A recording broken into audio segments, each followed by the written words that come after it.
मैत्रीं भजत अखिलहृज्जेत्रीं मैत्रीं भजत अखिलहृज्जेत्रीं मैत्रीं भजत अखिलहृज्जेत्रीम् आत्मवदेव परानपि पश्यत आत्मवदेव परानपि पश्यत युद्धं त्यजत स्पर्धां त्यजत युद्धं त्यजत स्पर्धां त्यजत त्यजत परेष्वक्रममाक्रमणम् त्यजत परेष्वक्रममाक्रमणम् मैत्रीं भजत अखिलहृज्जेत्रीं जननी पृथिवी कामदुघास्ते जननी पृथिवी कामदुघास्ते जनको देवः सकलदयाळुः जनको देवः सकलदयाळुः दाम्यत दत्त दयध्वं जनतां दाम्यत दत्त दयध्वं जनतां श्रेयो भूयात् सकलजनानां श्रेयो भूयात् सकलजनानां श्रेयो भूयात् सकलजनानां श्रेयो भूयात् सकलजनानां श्रेयो भूयात् सकलजनानां.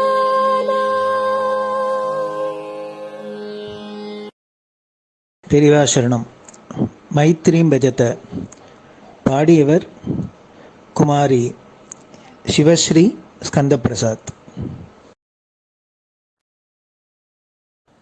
பெரியவா சரணம். வணக்கம். பெரியவா வானொலியின் காலை நிகழ்ச்சிகளுக்கு உங்களை அன்புடன் வரவேற்கிறோம். முதலில் பெரியவா சுப்பிரபாதம்.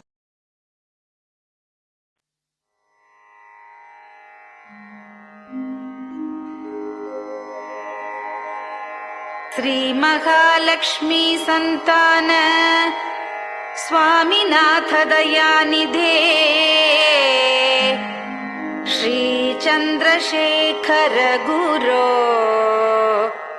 भवतु ते सुप्रभातम्.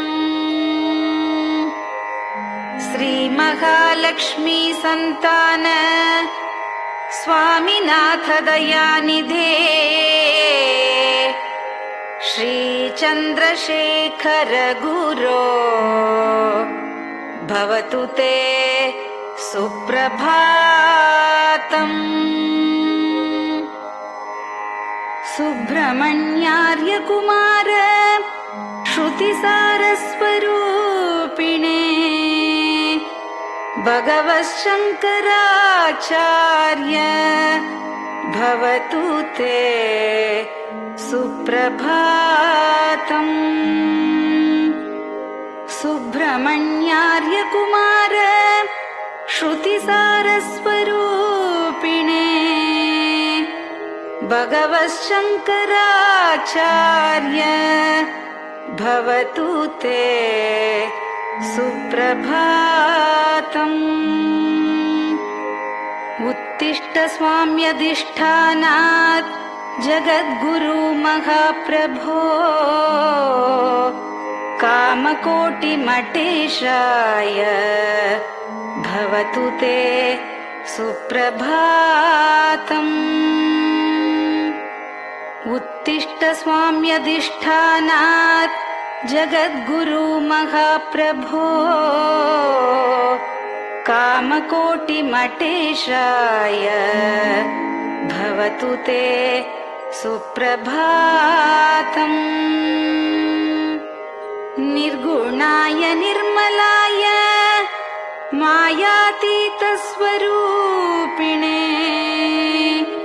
आत्मविदां वरेण्याय भवतु ते सुप्रभातम्। निर्गुणाय निर्मलाय मायातीतस्वरूपिणे आत्मविदां वरेण्याय भवतु ते सुप्रभातम्। साधुसङ्गसमूहाय सर्वज्ञः सर्वसाक्षिणे सत्यधर्मशरीराय भवतु ते सुप्रभातम्। साधुसङ्गसमूहाय सर्वज्ञः सर्वसाक्षिणे सत्यधर्मशरीराय भवतु ते सुप्रभातम्। वेदशास्त्रसुरक्षार्थं सन्न्यासतिलकान्विते शीघ्रमागच्छ भगवन् देहि मे दिव्यदर्शनम्। वेदशास्त्रसुरक्षार्थं सन्न्यासतिलकान्विते शीघ्रमागच्छ भगवन् देहि मे दिव्यदर्शनम्। निराहारविनिद्राय निर्मोहाय निरञ्जन अप्राकृतशरीराय त्रैलोक्यं मङ्गलं कुरु। निराहारविनिद्राय निर्मोहाय निरञ्जन अप्राकृतशरीराय त्रैलोक्यं मङ्गलं कुरु। सम्पूर्णकल्याणगुण सच्चिदानन्दमद्गुरो अत्यद्भुतचरित्राय त्रैलोक्यं मङ्गलं कुरु। सम्पूर्णकल्याणगुण सच्चिदानन्दमद्गुरो अत्यद्भुतचरित्राय त्रैलोक्यं मङ्गलं कुरु। आदिमध्यान्तरहित चराचरमयान्विते अद्भुताय अशोकाय त्रैलोक्यं मङ्गलं कुरु। आदिमध्यान्तरहित चराचरमयान्विते अद्भुताय अशोकाय त्रैलोक्यं मङ्गलं कुरु। यस्य निःश्वसितं वेदाः शरीरं धर्ममेव च तस्य सद्गुरुवर्यस्य कीर्तिः वर्धतु वर्धतु। यस्य निःश्वसितं वेदाः शरीरं धर्ममेव च तस्य सद्गुरुवर्यस्य कीर्तिः वर्धतु वर्धतु।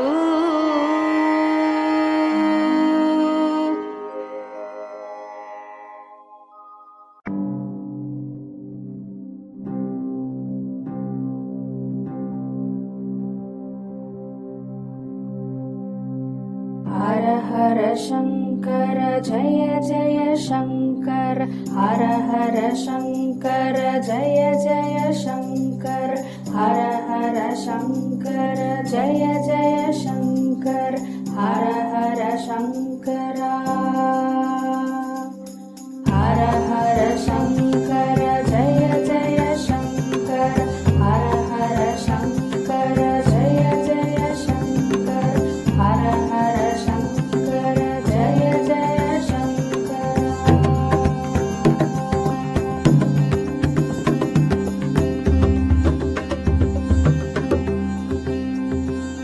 श्रुति स्मृति पुराणानाम् आलयं करुणालयं नमामि भगवत्पादं शङ्करं लोकशङ्करं श्रुति स्मृति पुराणानाम् आलयं करुणालयं नमामि भगवत्पादं शङ्करं लोकशङ्करम् हर हर शङ्कर जय जय शङ्कर हर हर शङ्कर जय जय शङ्कर हर हर शङ्कर जय जय शङ्कर हर हर शङ्करा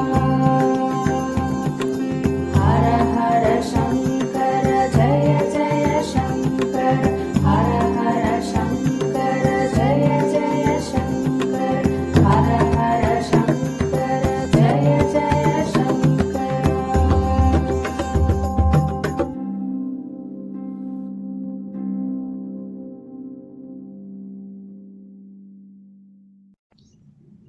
பெரியவாச்சரணம்.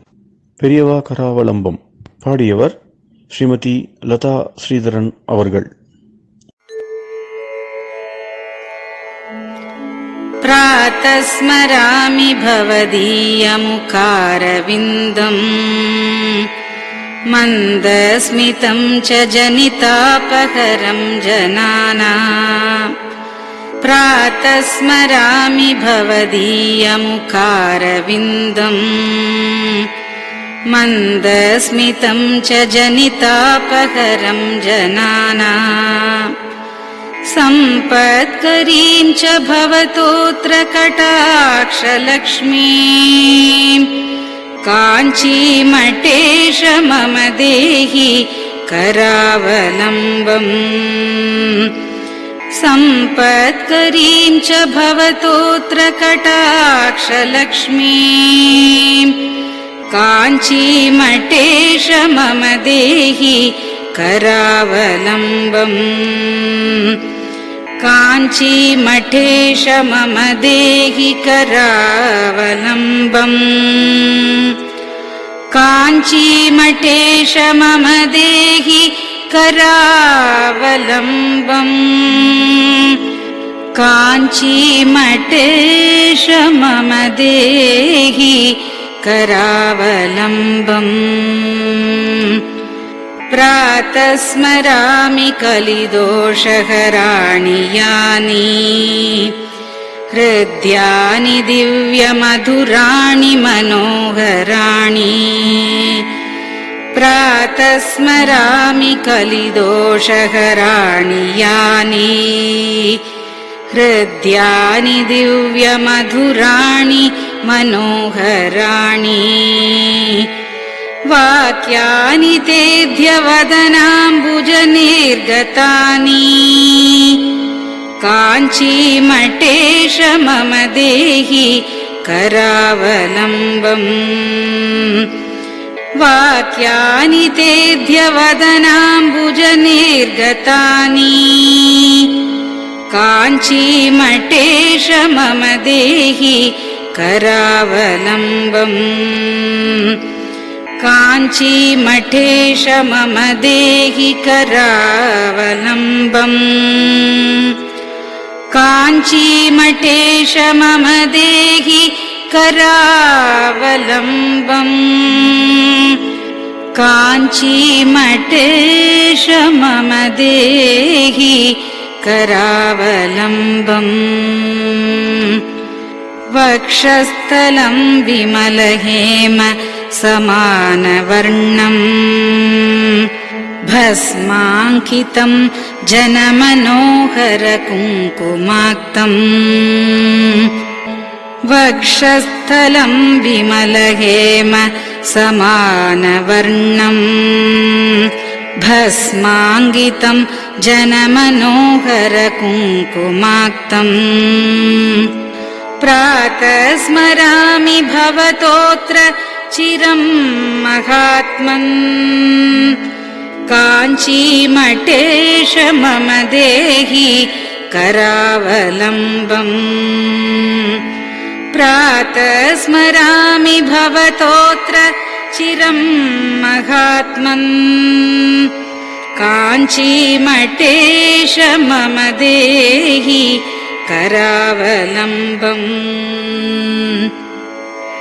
काञ्चीमठेश मम देहि करावलम्बम् काञ्चीमठेश मम देहि करावलम्बम् काञ्चीमठेश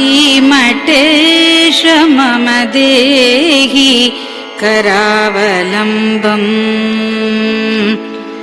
मत्तेभतुल्यगमनं च निरीक्ष्यतेऽद्य यात्वा वनान्तरमनन्तगजाश्च लीनाः मत्तेभतुल्यगमनं च निरीक्ष्यतेऽद्य यात्वा वनान्तरमनन्तगजाश्च लीनाः प्रातः स्मरामि गजराजगतिं तवेदम्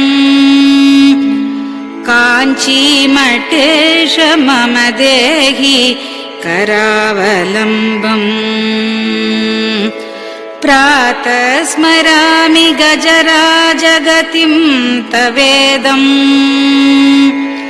काञ्चीमठेश मम देहि करावलम्बम् काञ्चीमठेश मम देहि करावलम्बम् काञ्चीमठेश मम देहि करावलम्बम्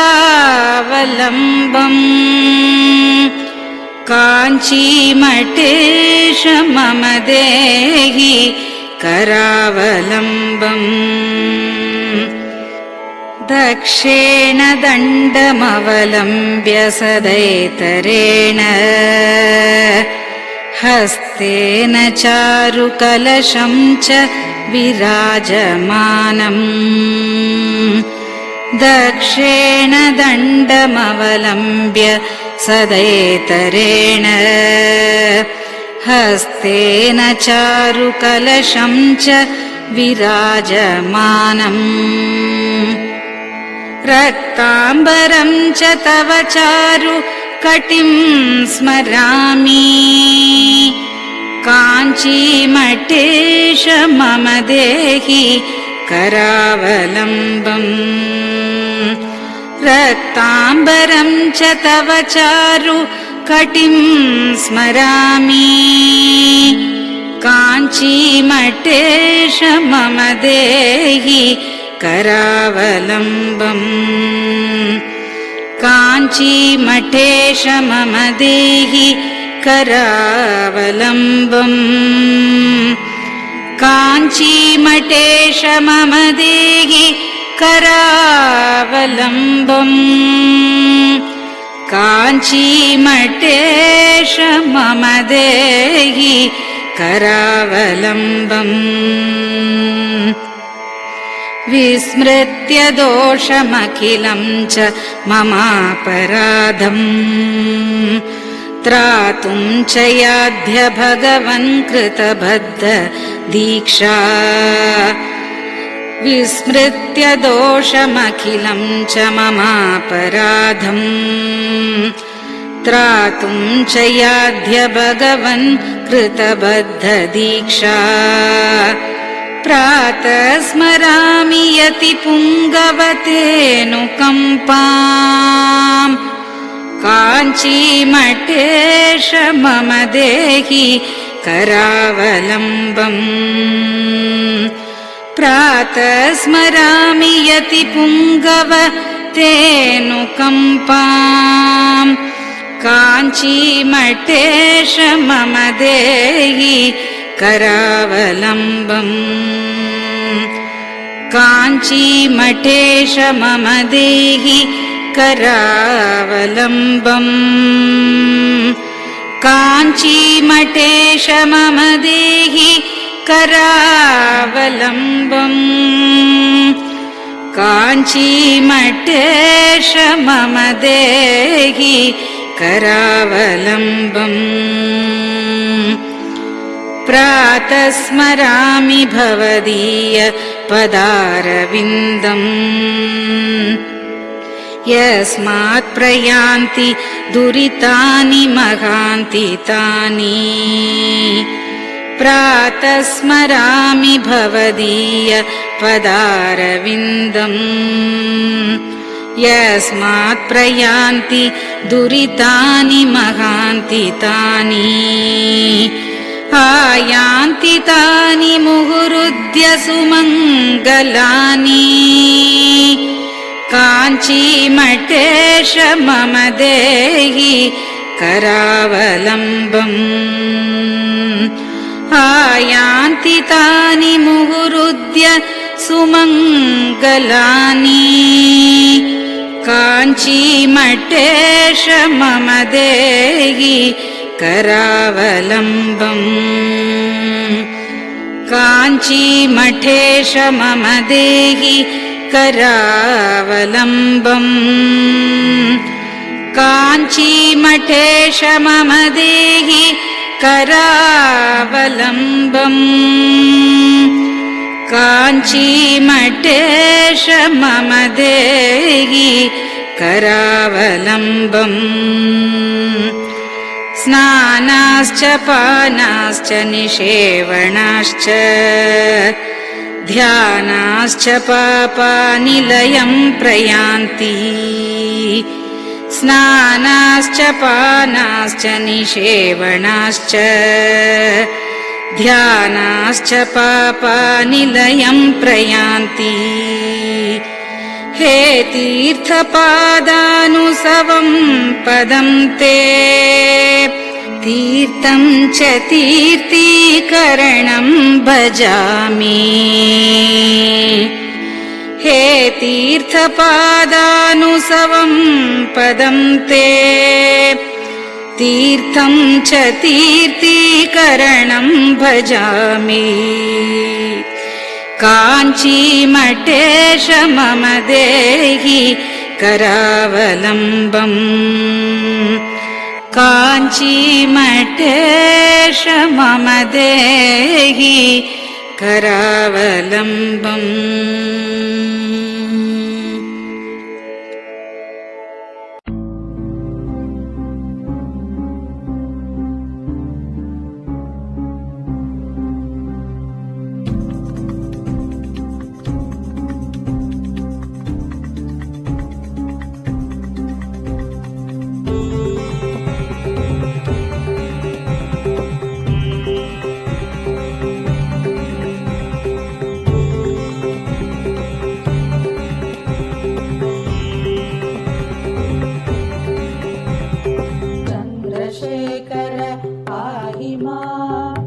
चन्द्रशेखर रक्ष माम् चन्द्रशेखर पाहि माम् जय चन्द्रशेखर रक्ष माम् हर हर शम्भो शिव शिव शम्भो हर हर शम्भो शिव शिव शम्भो हर हर शम्भो शिव शिव शम्भो हर हर शम्भो शिव शिव शम्भो चन्द्रशेखर पाहि माम् चन्द्रशेखर रक्ष माम् चन्द्रशेखर पाहि माम् जय चन्द्रशेखर रक्ष माम् हर हर शम्भो शिव शिव शम्भो हर हर शम्भो शिव शिव शम्भो हर हर शम्भो शिव शिव शम्भो हर हर शम्भो शिव शिव शम्भो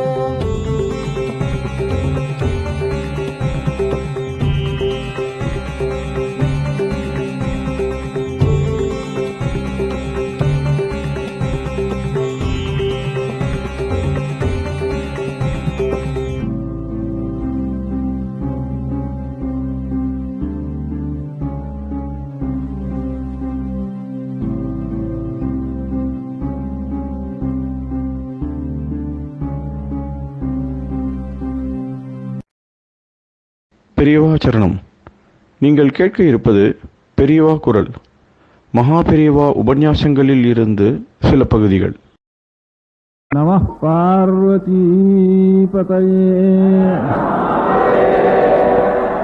கோவிந்தநாமஸ்மரணம் பட்டணத்தெல்லாம் விசேஷமான உற்சவம்.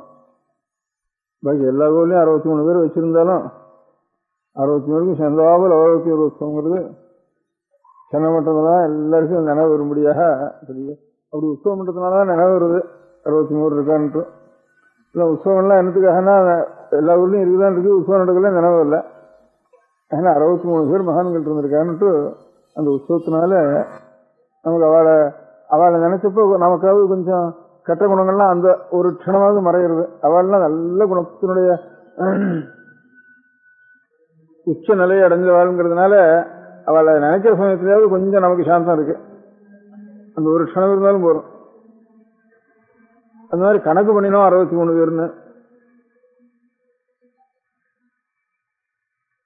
அதே விஷ்ணு பக்தி பண்ணினவா 12 ஆழ்வார்னு அவ ஒரு 12 பேர். இப்படி அவ்வளவுதானே மகான்கள். என்ன கணக்கு பண்ணி வச்சுட்டா அதுக்கு மேல பெரியவாள் கிடையாதா? அப்படி இவ்வளவுதான் சொன்னா பெரிய அபசாரமா கூட போயிடுமே. இவ்வளவுதான் சொன்னாலே இனி எத்தனையோ மகான்கள் இருந்திருக்கலாம். இதுக்கெல்லாம் வெள்ளக்கார தேசங்கள்ல இவ்வளவு பேர்னு பெரிய மகான்கள் இருந்திருக்கான்னு கேனனைஸ் பண்றதுன்னு ஒரு கணக்கு வச்சுருக்கா. இவ்வளவு பேர் தான் சொல்லிடுறதுன்ட்டு. ஆழ்வாராருன்னா 12 பேர் தான், 13 பேர் ஆழ்வார் கிடையாது. இன்னொருத்தர் ஆழ்வார்னு சொல்லி அந்த அதில் கொண்டு வைக்கப்படாது அப்படின்ட்டுலாம் ஒரு நினைவு வருதுங்கிறது ஏதோ ஒரு கணக்கில் கொண்டு வந்துங்கிறதுக்காக அவளும் இந்த மாதிரி வச்சுருக்கா வெள்ளக்கார தேசத்துலையும். இவர் கேனனைஸ் ஆனவர்னுட்டு. கேனனைஸ்னா ஒரு சம்பிரதாயம், கட்டுப்பாடு. கட்டுப்பாட்டுக்காக 63, 12 சொல்றேன் செய்கிற. ஆனா அப்படி 63 சொன்ன மாத்திரம் இந்த நான் இந்த மாதிரி 63 சொல்லிட்டுமே இன்னும் 6 மகான்கள் இருந்தா என்ன பண்றது? இவாளுக்கு சமமா அவளுக்கு சொல்லப்படாதுன்னா கடைசியில் ஆயிடுறது 63 சொல்லிட்டுவானா அப்படிங்கிற பயந்துண்டு அந்த அபச்சாரத்துக்கு நான் பாத்திரமாகப்படாதுன்னு அநேகமா இந்த 63 கணக்கு பண்ணிங்கன்னா சுந்தரமூர்த்தி நாயனார்னு சொல்றது. அவர் இந்த 63 சேர்ந்தவர்ல அவரும் திருத்துன்ற வகைன்னு தொண்டர்பட்ட வகையெல்லாம் பாடினவர். இப்ப கூட கோவில்ல போய் பார்த்தா கணக்கு பண்ணி பார்க்கலாம். பெரிய கோவில் எல்லாம் 63 இருக்காரு. இப்பதான் லேபிள் கூட விட்டுருக்கோம் இல்லையா? பிள்ளையார்னா விநாயகர்னு லேபிள் விட்டுற வேண்டியிருக்குப்பா. அதனால 63க்கும் பேர் விட்டு இருக்குனாக்கா இந்த கோவில் இந்த 63ஓட நிக்கல. அதுக்கப்புறம் இன்னொரு 8, 9 கூட இருக்கும் போது 72 வரைக்கும் போகும்போது இருக்கு. தொகையடியார்கள்னுட்டு சில பேர்களை வச்சு அதெல்லாம் ஒரு கூட்டத்தை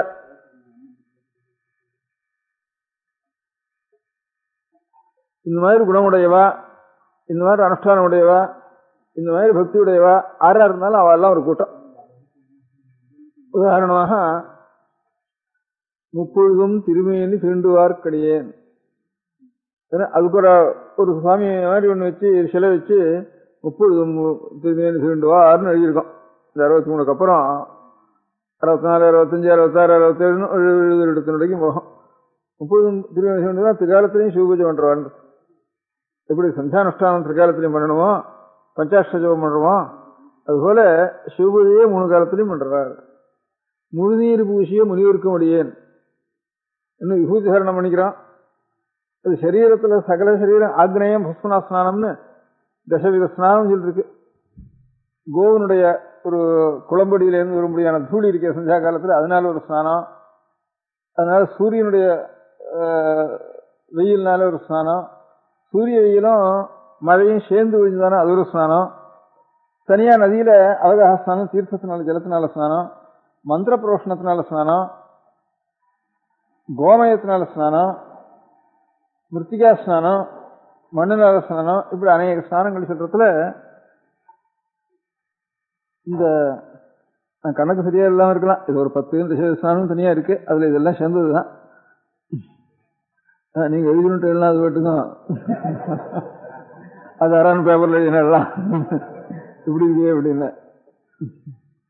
அந்த மாதிரி முதல் ஸ்நானம் அதுல 10 ஸ்நானத்துல விபூதி ஸ்நானம்னுட்டு உடம்பு முழுக்க விபூதியை தாரணம் பண்ணிக்கிறதுக்கு பஸ்ம ஸ்நானம்னு சரி, சரீரம் முழுக்க விபூதியினாலேயே தாரணம் பண்ணிக்கிறது. முதல்ல அது தாரணம்ங்கிறது குழைச்சிடுறதுக்கு பேரு, உத்பூர்ணம்ங்கிறது பொடி விபூதியாவே உடம்பு முழுக்க.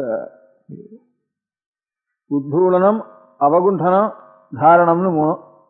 உத்பூலனம்னா பொடி விபூதியை உடம்பு முழுக்க சேர்த்துக்கிறது, தடவி விடுறது, அதுக்கு உத்பூலனம்னு பேரு. அப்புறம் ஜலத்துல கலந்து உடம்பு முழுக்க ஒரு தரம் தடவிக்கிறதுக்கு அவகுண்டனம்னு பேரு.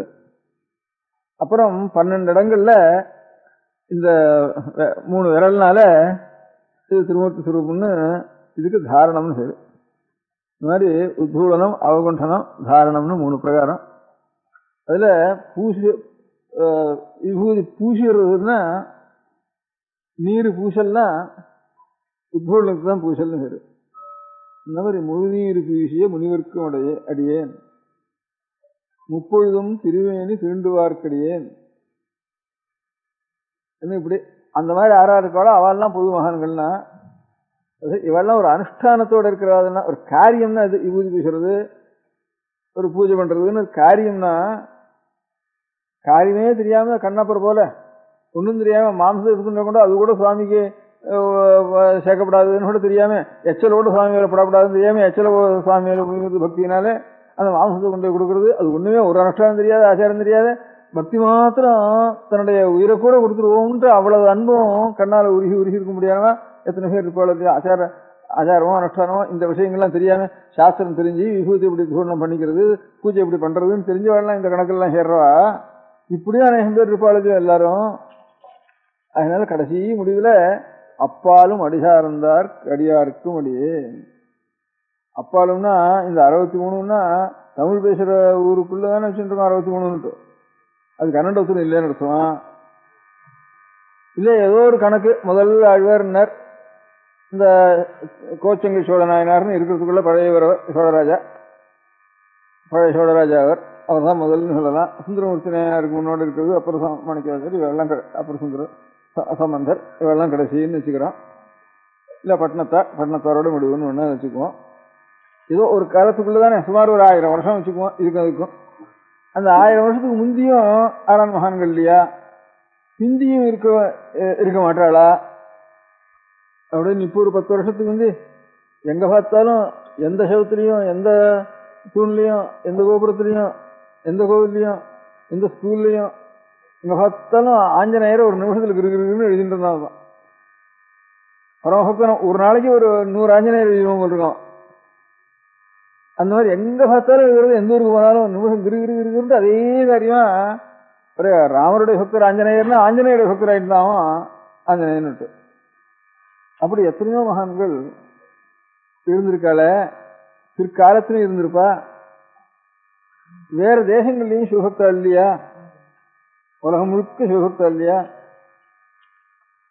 பத்ரிகாஷ்டிரம் கேதாரம் முதற்கொண்டு சிவலிங்கங்கள், திரியம்பகம், கேதாரம், மகாகாலம், உஜ்ஜயினி, இப்படி இருந்தா மகாட்சேத்திரங்கள்லாம் சோமநாதம், காசி, இப்படி ஸ்ரீசைலம், இப்படி கணக்கு எல்லாமே அப்பேற்பட்ட இடங்கள்லயும் மகான்கள் இருந்துதானே, அப்பேற்பட்ட சிவபக்தி இருந்துதானே நிறைய சிவக்ஷேத்திரங்கள் ஏற்பட்டிருக்கு. இங்க நாயன்மார்கள் இந்து சிவக்ஷேத்திரங்கள் வளர்த்திருக்கிற மாதிரி அங்கேயும் மகான்கள் இருந்துதானே சிவக்ஷேத்திரங்கள்லாம் இருந்திருக்கு. அதனால அப்பேற்பட்ட எல்லாரும் இல்லையா, நம்ம தேசத்துலயே இல்லை சிவபக்திங்கிறது. இன்னும் இப்போ இந்த ஆர்கியாலஜி இருக்காஜி பார்த்தா இப்போ சமீபத்தில் இங்கே ஒரு பத்திரிகையில் போட்டிருக்கான், ரஷ்யா முழுக்க சிவலிங்கமாக இருக்குது, ஈஜிப்ட் முழுக்க சிவலிங்கமாக இருக்குது, அமெரிக்கா முழுக்க சிவலிங்கமாக இருக்குது, ஸ்வீடன் முழுக்க சிவலிங்கமாக இருக்குது, எங்கே பார்த்தாலும் சிவலிங்கமாக இருக்குன்னுட்டு அதுக்கு முந்தைய எங்கள் பார்த்த லோகம் முழுக்க சிவலிங்கம் இருந்திருக்கு, சிவபக்தி இருந்திருக்குன்னுட்டு அந்த சமீபத்தில் போட்டிருக்கான். இங்கேயோ இப்போ ஒரு வாரத்துக்குள்ளே பார்த்தேன், அங்கே இருக்குது இங்கே இருக்குன்னு போட்டிருக்கான். நிஜமாக போய் எழுதியிருக்கான் நிறைய. ஆனால் நானும் ரொம்ப நாளைக்கு இங்கே கேட்டுருக்கேன், கணக்காக எழுதியிருக்கேன். இங்கே ஒரு பத்திரிகையில் பார்த்தேன், ராக்கி மவுண்டன்ஸ் கரை முழுக்க ஒரே சிவலிங்கமாக இருக்குது, ஈஜிப்ட் நைல் கரை முழுக்க சிவலிங்கமாக இருக்குது. இப்போ நம்ம ஊரில் எத்தனையோ வயலெல்லாம் சிவலிங்கம் கிடைக்கிறது இல்லையோ, கணக்கு இல்லாமல் போகும் இல்லாமல். அந்த மாதிரி எங்கே பார்த்தாலும் அந்தந்த நாடுகள்லையும் பார்த்தா ஒரே சிவலிங்கமாக தெரியாது. சிவபூஜை லோகத்தில் இஷ்டமாக இருந்திருக்கு பூலோகம் முழுக்க அப்படிங்கிறது. நம்ம நாட்டில் எப்படி இருக்கோ இதே மாதிரி தான் எல்லா நாட்டிலையும் இருக்குது. இப்போ கோவிலும் பூஜையும் நடந்துட்டு இருக்கு, பேர் இருக்காது நம்ம நாட்டில். அது இப்போ கோவில் பூஜை நடக்கிறதுக்காலும் கோவில் பூஜை நடக்காத சிவலிங்கம் ஒரு 100 பங்கு கூட இருக்கு நம்ம ஊரில். எந்த வயலில் போனாலும் சரி, எந்த மரத்தடியில் போனாலும் சரி, எந்த கரையில் போனாலும் சரி, கோவில் இல்லாத சிவலிங்கம் இருக்கு. சில சமயம் அந்த சிவலிங்கத்துக்கும் அதிர்ஷ்டம் வாசிக்கிறது, யாரான் கோவில் விட்டு விடுறான் என்ன கிடைக்கிறது அப்படின்னு சில சமயங்கள் வாசிக்கிறது. இந்த மாதிரி சிவலிங்கங்கள் நிறைய பூலோகம் முழுக்க எங்க பார்த்தாலும் இருக்குன்னுட்டு அங்கங்க பார்க்கிறவா. பாக்கி இப்போ கிறிஸ்துவ மதமா, பௌத்த மதமா, மகோதி மதமா, இதெல்லாம் வரத்துக்கெல்லாம் முந்தி ஜனங்கள் சிவபூஜை லோகம் முழுக்க பண்ணிட்டு இருந்திருக்கா அப்படிங்கிறதுக்கு அடையாளம் இருக்குன்னு சொல்றா. அங்கங்க ஆர்கியாலஜிகள் பார்த்தோம் எல்லாரும். இப்ப சமீபத்தில் இன்ன தேசம்னே கணக்கு பண்ணி சொல்லி வச்சிருக்கான், எழுதி வச்சிருக்கான். அந்த மாதிரி சிவபக்தால் எங்கேயும் இல்லையா? இந்த 63க்குள்ள தமிழ் தேசத்துக்குள்ள இதுக்குள்ள அடைக்கினா ஒரு அபசாரம் இல்லையா? இது பக்தால் நாம் அபசாரம் பண்ணதா இல்லையா அப்படின்னு நினைச்சு இந்த சுந்தரமூர்த்தி சுவாமி என்ன பண்ணினார், அப்பாலும் அடிசார்ந்தார் கடியார்க்கும் அடியே. அப்பாலும்னா நம்ம நாட்டு இந்த 63 பேரை சொன்னேனே, திருத்தொண்டர்களை சொன்னேனே, இந்த இங்க நமக்கு தெரிஞ்ச தொண்டர்களை, நம் சரித்திரத்தில் தெரிஞ்ச தொண்டர்களை சொன்னேனே, இவர்களுக்கு இவர்கள் எந்த நாட்டுக்குள்ள இருந்திருக்காளோ இதுக்கு அப்பாலும் இது நாட்டுக்கு பக்திக்கு நாடு கணக்கு கிடையாது, பக்திக்கு காலக்கணக்கு கிடையாது. அப்பாலும்னா இந்த காலம் வரைக்கும் அண்ணண்ட, இந்த தேசம் வரைக்கும் அண்ணண்ட ஆறாறு அடி சார்ந்தவரோ அவர்களுக்கு எல்லாருக்கும் முடியாது. அப்பா அப்படி தெரிவிச்சிருக்காரு. இப்போ அப்பால மடி சார்ந்தார்னு ஒன்று எழுதியிருப்பார். ஒரு 63க்கு அப்புறம் 1972 அப்பால மடி சார்ந்தாரு மேல ஒரு லேபிள் போட்டிருக்கோம், லேபிள் போட்ட இடத்துல. அதனால அந்த அபச்சாரத்துக்கு இடம் வச்சுக்கல. இதான் நமக்கு தெரிஞ்ச வரைக்கும் மகான்களை சொன்னோம், வாயால அவளை சரித்திரம் சொன்னோம், தெரியாதவாள் எத்தனை பேர் இருப்பான். அதனால ஒரு கணக்குக்குள்ள கொண்டு வந்தா பெரிய அபச்சாரம் அப்படின்னு அப்பால மடி சார்ந்தார். இந்த தத்துவத்தை தான் தியாகிவாளன் சொல்றப்போ, எந்தரோ மகானுபாவல் அந்தரிக்கு வந்தனம். எத்தனையோ மகான்கள் இருப்பா, விக்டோரியா மெடலும் வீர சக்கரமும் வாங்கினவன் எவனோத்தன் இருப்பான். அதிர்ஷ்டத்தினால இவனை காட்டிலும் வீரன் இருந்திருப்பான், தியாகம் பண்ணியிருப்பான், அவனுக்கு தெரியாம போயிருப்பான், அவனை சொல்றவாள் இல்லாம இருக்கும். அதனால அன்னோன் சோல்ஜருங்கிறதுக்காக ஒரு ரீத் ஒன்று போடுறதுன்னு வச்சுட்டு இருக்கா. இப்போ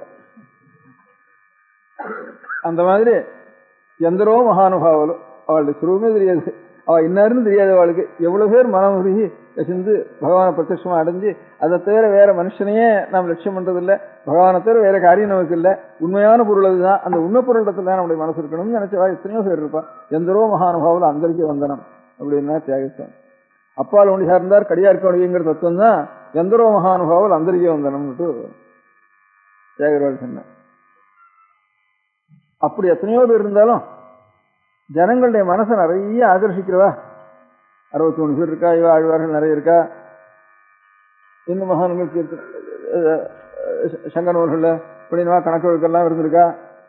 இருந்தாலும் நம்ம தேசத்துல நமக்கு தெரிஞ்சத்துல தமிழ் பேசுகிற தேசத்துல இவ அதை சேர்ந்தவாளோ சேராம சேர்ந்தாலும் சேராதனாலும் பட்னத்தார், தாயுமானவர், ராமலிங்க சுவாமி இவா 3 பேரையும் தெரியாதவா கிடையாது தமிழ் தேசத்துல. என்னோட சூலூர்பேட்டைக்கு என்ன போனா என்னன்னு தெரியாம இருக்கலாம், இங்க மலையாளத்துக்கு போனாலும் தெரியாம இருக்கலாம். பட்டணத்துக்குள்ளேன்னா எல்லாருக்கும் தனக்கனோ ரொம்ப சொந்தக்காரர் மாதிரி அபிப்பிராயம் இருக்கு. அவர் யாரோ எந்த ஊர்ல இருந்தாரோ என்ன ஜாதியோ நமக்கு தெரியாது, எல்லாருக்கும் நமக்கு சொந்தக்காரர் ரொம்ப சொந்தங்கிற ஞாபகம் பட்டணத்தாருடைய. அவன் பாடின பாட்டு நமக்கு தெரியுமோ தெரியாதா, இதோ 4 வாக்கியத்தை வச்சிருந்தாவது ரொம்ப சொந்தமா. அதை காட்டிலும் பலாப்பழத்தை உரிச்சு கொடுக்குற மாதிரி உருகின்றே இருந்து தாய்மானவருடைய பாடல்லாம் அவ்வளவு பிரியம். இப்போ படிச்சவா படிக்காதவா எல்லாருக்கும் பிரியம் வந்திருக்கிறது ராமலிங்க சுவாமிகள்ட. இப்போ ஒரு 50-60 வருஷமா. அதுக்கு வந்து தாய்மானவர் பட்டினம் தான் 2 பேரும் தான் தெரியும். சமீபத்தில் இருந்ததுனால ராமலிங்க சுவாமிகளுடைய உற்சவம் அது நடந்துருக்குது. இப்போ அந்த ராமலிங்க சுவாமிகள் நான் சென்னப்பட்டினத்துல வந்து ஒரு 4 மாசமா 3 மாசத்துக்கு மேல இருக்கிறதுனால சென்னப்பட்டினத்தை ஸ்தோத்திரம் பண்ணணும்னு ஒரு ஆசை. அதுக்காக இன்னைக்கு சென்னப்பட்டினத்தை ஸ்தோத்திரம் பண்றதும் தீர்மானம் பண்ணிட்டு இருக்கேன். இந்த மாதிரி இத்தனை நாள் இந்த மண்ணில் உட்காந்துருக்கு நன்றி இல்லாமல் விடணும். அது அதனால இந்த ராமலிங்க சுவாமி என்ன சொன்னார், தர்மமிகு சென்னையில் கந்தகோட்டத்து கந்தசுவாமி ஒரு ஸ்தோத்திரம் பண்றப்போ சென்னப்பட்டினம்ங்கிறது தர்மம் மிகுந்தது. என்ன தர்மம் மிகுந்தது சென்னப்பட்டினத்துல? முகசில் பிச்சை கிடைக்காதவெல்லாம் மட்டும் பட்டணத்து கூட வந்துடுறா, நிறைய வந்துடுறா. இவன் என்னடா பண்றது அவளேன்ட்டு யோஜனை பண்ணிட்டு இருக்கா. ஒரு ரொம்ப நாளா யோஜனை பண்ணிட்டு இருக்கா. எதாவது தீர்மானம் பண்ணுவோம்னுட்டு நீ யோஜனை பண்ணிட்டே இருக்கா அந்த ப்ராப்ளத்தை தீர்மானம் பண்றதுக்கு. இந்த சிரமம் இல்லை. அவர் சொன்னது தாய்மானவர் பட்னத்தார் இவ 2 பேரும் தெரியாதவா, தமிழ் பேசுறவன்ல ஒத்துன்னு இருக்க மாட்டான். தெரியாதானே பார்த்தாளான்னு கேட்டா பார்க்கறதுக்காலும் ஜாஸ்தி உறவுங்கிற மாதிரி எல்லாருக்கும் ஒரு அபிப்பிராயம் இருக்கும். அந்த மாதிரி தர்மம் மிகுந்தவா சென்னப்பட்டணத்தில் இருந்தவா மாதிரி பாக்கி எங்கேயுமே இல்லை. அதான் தர்மமிகு சென்னையர்னு சென்னத்தை தர்மம் மிகுந்தவான்னு சொன்னான். யாரு இப்படி தர்மம் மிகுறது? யார் இருந்தா? ராமலிங்க சுவாமியில் ஆரம்பிச்சுன்னு சொன்னாலும் தெரியல. எனக்கு தெரிஞ்சவா 2 பேர் தீர்மானமா தர்மம் மிகுந்தவாள் கேள்விப்பட்டிருக்கேன். பச்சையப்பன் பட்டணத்தார் எப்படி தெரியாதவா இல்லையோ, தாய்மானவர் எப்படி தெரியாதோ, பச்சையப்பனை கேட்காதவாறு இருக்க மாட்டான். பச்சையப்பன் ஹைஸ்கூல் காலேஜ் வச்சதுனால இல்லை, எங்க பார்த்தாலும் எந்த கோவில்லையோ எந்த ஊர்லயோ பச்சையப்பன் திரு இல்லாத ஊர் அநேகமா இருக்காது. பட்டணத்துல கூட இருக்கும் பச்சையப்பன் திரு. பச்சையப்பன் திரு பட்டணத்துல கூட இருக்கு. நான் திருவிடம்பூர்ல பார்த்துருக்கேன், கும்பகோணத்துல பார்த்துருக்கேன். எங்கெங்க கஷேத்திரங்களோ எந்தெந்த கோவிலா இருந்தாலும் அந்த கோவில் வாசல்ல ஒரு மயில்கள் மாதிரி ஒன்று போட்டு நல்லா பச்சைப்ப தர்மம் அவருடைய சம்சாரம் எழுதி வச்சு ஒவ்வொரு கோவிலையும் எழுதி வச்சிருக்கேன். கோயில்னு வேறு, வைஷ்ணவ சம்பிரதாயத்தில் கோயில்னா ஸ்ரீரங்கத்துக்கு வேறு, சைவ சம்பிரதாயத்தில் கோயில்னா சிதம்பரம்னு வேறு. கோயில் மூத்த திருப்பதிகம்னா சிதம்பரம் அர்த்தம், கோயில்னா சிதம்பரம் அர்த்தம். கோயில் ஒழுகுன்னா ஸ்ரீரங்கம்னு அர்த்தம். கோயில்னா வைஷ்ணவால கோயில்னா அதுக்கு தான் பேரு. வைஷ்ணவால கோயில் திருமலை பெருமாள் கோவில்னு பேரு. திருமலைங்கிறது திருப்பதி, எத்தனை மலை இருந்தாலும். பெருமாள் கோவில்ங்கிறது காஞ்சிபுரம், கோயிலுங்கிறது ஸ்ரீரங்கம். கோயில்னா ஸ்ரீரங்கம், பெருமாள் கோயில்னா காஞ்சிபுரம் அப்படின்ட்டு. இப்ப யாரான வைஷ்ணவ ஒருத்தர் பேசினா நான் காஞ்சிபுரத்துக்கு போயிருந்தேன்னா சரி ரொம்ப மட்டா வைஷ்ணவன்னு தீர்மானம் பண்ணுவேன்.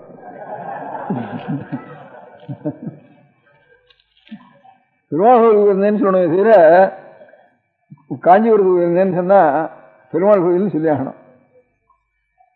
அந்த மாதிரி கோயிலுங்கிறது ஸ்ரீரங்கம், கோயிலுங்கிறது சிதம்பரம்.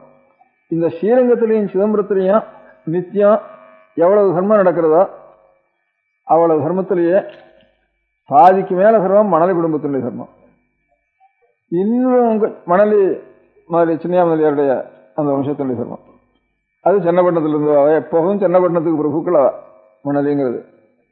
அதே மாதிரி சில்லற கோவில், பெரிய கோவில், சின்ன கோவில், எங்க பார்த்தாலும் அக்ரஹாரங்கள், எங்க பார்த்தாலும் தானம் தர்மம் எல்லாம் பண்ணினது மடத்துக்கு முதற்கொண்டு தர்மம் பண்ணியிருக்கா.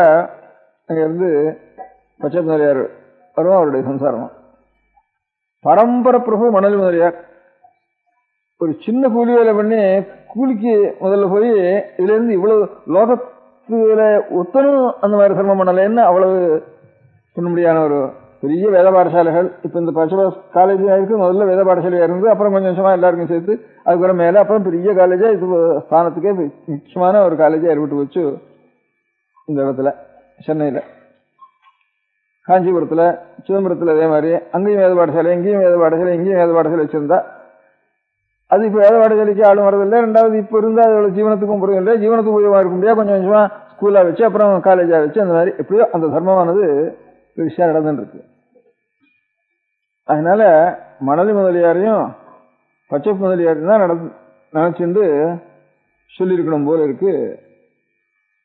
ராமலிங்க சுவாமி தர்மமிகு சென்னையில் கந்தகோட்ட வளர்ந்து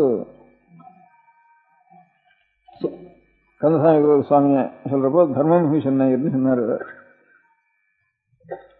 ஆக நமக்கு தெரிஞ்சது 2 பெரிய பிரபுக்கள் பூலோகத்தை. நமக்கு இன்னொரு லோகத்தில் ஒருத்தர் இவ்வளவு பண்ணினாலோ பண்ணலையோ சந்தேகம். இன்னொரு தேசங்களை அவ்வளவு பெரிய காரியம் மணலி முதலியாரோட குடும்பமும் பச்சை முதலியாரும். மணலி முதலியார் குடும்பம் சொல்லலாம் பரம்பரையா, பச்சை முதலியார் அவர் தான், அவர் 2 பேர் தான். அவ பரம்பரை பிரபுக்கள். இவ்வளவு வித்வான்களை தான், இவ்வளவு சங்கீதத்தை தான், இவ்வளவு தர்மங்களை தான், இவ்வளவு கோவில் தான் ஆதரிப்பிச்சிருப்பாள்னு சொல்ல முடியாது. நாம் பால்யத்தில் 907 இதுக்கு கொள்ளடம் தாண்டி ஆணிக்காரஞ்சத்திரம் தாண்டினோடனே போனேன். இங்கிருந்து இந்த ஆற்காட்டு பக்கத்தில் கலவைங்கிற கிராமத்தில் பெரிய ஆச்சாரியாட்டு இருந்தா. அங்கிருந்து நாம் கும்பகோணத்துக்கு போகிற காலத்தில் முதல்ல இந்த கொள்ளடம் தாண்ட வேண்டியிருந்தது. அப்போ பழைய பாலம் இருந்தது. நான் இங்கே கலவைக்கு வரத்துக்கு முந்தி சிதம்பரத்துலாம் இருக்கிறப்போ, திரும்பியும் கலவையிலேருந்து 907 இதுக்கு போகிறப்போ கும்பகோணத்துக்கு போகிறப்போ பழைய பாலம் போயிட்டுது. கொள்ளடத்துக்கு தான் நடந்து போக வேண்டியிருந்தது அந்த சமயத்தில். அது தாண்டினோடனே கொள்ளடத்துக்கு அக்கறை தாண்டினோடனே 2-3 மைலில் புத்தூர்னு ஒரு ஊர். அந்த ஊரில் ஒரு சத்திரம், ஒரு வேத பாடசாலை, இது 2 நடந்துட்டு இருந்தது. நான் போன அன்னைக்கு சனிக்கிழமை. ஒரு 200 பேர் ஏழைகள் பரதேசிகள், எல்லாருக்கும் எண்ணெய். அத்தனை பேருக்கும் இலை போட்டு சாப்பாடு. அதில் சமாராதனை ஆனோடனே எத்தனை பேருக்கும் இலை போட்டு சாப்பாடு, எல்லாருக்கும் எண்ணெய், எவன் வந்தாலும் எண்ணெய். வேத பாடசாலை பையன்களுக்கு வேற ஒரு பாடசாலை அவ்வளவு பையன்களுக்கு கவனம் கிடையாது, அவ்வளவு நல்ல கவனம். இது மணலி முதலியாருடைய பாடசாலை. இது ஸ்ரீரங்கத்தில் வேறு பாடசாலை வச்சிருக்கா, சிதம்பரத்தில் அத்தனை பேர் இருந்து ஏற்பாடு பண்ணியிருக்கா. அதோட கூட அங்கே தனியாக ஒரு வேத பாடசாலை புத்தூர் கிராமத்தில். அப்படி ஒவ்வொரு இடத்துலையும் ஒரு இடத்துல அவ்வளவு அந்த குடும்பத்தில், அதனால் மணலி குடும்பத்தில் இப்போ தீஷ்வராள், இப்போ தீஷ்வராள் கீர்த்தனை சொல்கிறேன். இந்த தீஷ்வராளுடைய ஆதரவு, தீஷ்வராளை ஆதரித்து இவ்வளோ தூரம் முன்னுக்கு கொண்டு வந்தது, சங்கீதத்தில் கூட முன்னுக்கு கொண்டு வந்தது மணலி முதலியாருடைய ஒரு ஆதரவு தான் அவளுக்கு. அந்த மாதிரி 2 குடும்பம் லோகத்துக்கு முழுக்க. 1 குடும்பம், 1 ஒரே ஆள், பச்சையப்பன் அவர் தான். அந்த மாதிரி 2 இருந்தது. அதனால தர்மம் இருந்தது. அந்த தர்ம வாசனை இன்னும் விடலேன்னு தோணுச்சு எனக்கு. பட்டணத்தில் பச்சை முதலியார் எவ்வளவு பரம ஏழையா இருந்து நிறைய பொருள் மகாலட்சுமியோட கட்டாட்சத்தினால கிடைச்சு அது அவ்வளவும் ஈஸ்வரார்ப்பணம் பண்ணினாரோ. பொருள் கிடைச்ச மாதிரி பரம ஏழையா இருந்து நாமகள் சரஸ்வதியினுடைய கட்டாட்சம் நிறைய பெற்று பண்ணினால நம்ம தேசத்துக்கே முதல் கீர்த்தி முத்துசாமி இருவாளால. இப்போ ஹைகோர்ட் ஜட்ஜினா முத்துசாமி தான் பேர். இப்போ என்ன பண்ணிட்டு இருந்தானா அப்படியே லாந்தல்ல ஆஷன் இருந்தாருன்னு கதை. முனிசிபாலிட்டி கூட கிடையாது இருக்கப்போ தெருவிலாந்தல்ல படித்து அந்த மாதிரி இன்னைக்கும் ஹைகோர்ட் ஜட்ஜினா யாருன்னா முத்துசாமியர்னு அர்த்தம். பாக்கி ஹைகோர்ட் ஜட்ஜினா எல்லாத்துக்கும் பேர் தெரியாது. ஹைகோர்ட் ஜட்ஜினா முத்துசாமியர்னு சினானிமஸ். அந்த மாதிரி உட்காந்துருக்காவ. அதே மாதிரி ஏழையா இருந்து எங்கேயோ ஆராத்து வீட்லையாவது இப்படியே சாப்பிட்டு தமிழே வளர்த்து உலகத்தில் இப்போ சங்க நூல், சிலப்பதிகாரம், அது இது சகல நூல்கள் ஏதாவது இருக்குது, தமிழுக்கு ஒரு புஸ்தகம் இருக்குதுன்னு வந்துதானே அவ்வளவு புஸ்தகங்களையும் இப்போ எடுத்ததுன்னு அவளுக்கும் அதே மாதிரி அவள் கீர்த்தி வாங்காம சமீபத்தில் நாமெல்லாம் பார்த்து இருந்தது சாமநாதிருவாள். அவளும் சாஸ்திரமா அவளுடைய ஒரு ஞாபகம் எல்லாருக்கும் வரத்துக்கும் ஏற்பாடு பண்ணிவிட்டா பிரசன்சி காலேஜில். ஹைகோர்ட்டில் அவளுக்கு ஸ்தானம். 2 பேரும் இந்த பொருள்ங்கிறது இல்லாமல்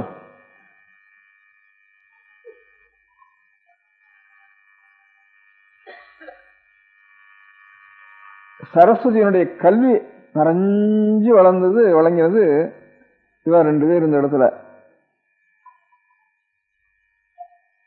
அவளும் தர்மத்தை விடல. முத்துசாமிவாளும் கிராமத்துல அவ உத்தியோகம் பண்ணி சம்பாதிச்சதுலேருந்து உத்தியோகம் பண்ணி சம்பாதிச்சா பச்சை முதலியார் மாதிரி அவ்வளவு சம்பாதிக்க முடியாது.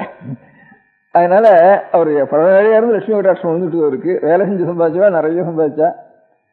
உத்தியோகம் பண்ணினா ஒரு கணக்கு உள்ளதான் இருக்கணும். அது அப்படி சம்பாதிச்சா. அதுலேருந்து அவளும் ஒரு தர்ம பாடசாலை ஒன்று வச்சா.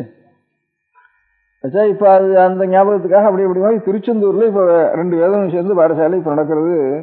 அவருடைய ஞாபகத்துக்காக அவள் வம்சத்தில் இருக்கிற ஒரு குழந்தை திருச்செந்தூர்ல பாடசாலை நடந்துட்டு இருக்காங்க. மாயவரத்துல இருந்து ரொம்ப நாள் என் பாலியத்திலாம் மாயவரத்தில் விஷயம் நடந்துட்டு இருந்தது.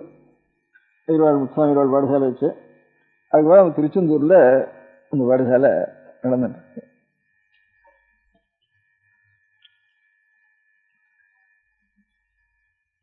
சாமிநாத இருவாள் முத்துசாமி இருவாள் சம்பளம் கூட இல்லை. சாமிநாத இருவாளுக்கு உழைச்சது தமிழுக்குன்னு எத்தனை வயசு 80 வயசுக்கு மேல வரைக்கும் அந்த க்ஷணம் வரைக்கும் உழைச்சது ஐயர்வாள்.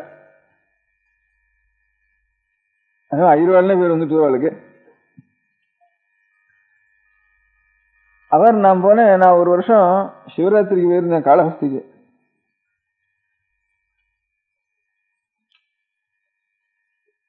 சிவராத்திரிக்கு மறுநாளைக்கு சுவாமி அந்த மலையை காளஹஸ்தி மலையை சுத்துறது உண்டு. அது நல்ல வெயில். மாசி மாசமா பங்குனி மாசம் ஆரம்பிச்சுடும். சித்திரை வெயில் நல்ல வெயில். அந்த வெயில்ல சுவாமி ஒரு 10, 12, 13 மைல் சுத்தி வரும் மலையை சுத்தி. அது மலையை சுத்திரமா இருந்தாலும் கேட்க வேண்டாம், அங்க இருக்க முடியாத வெயில்.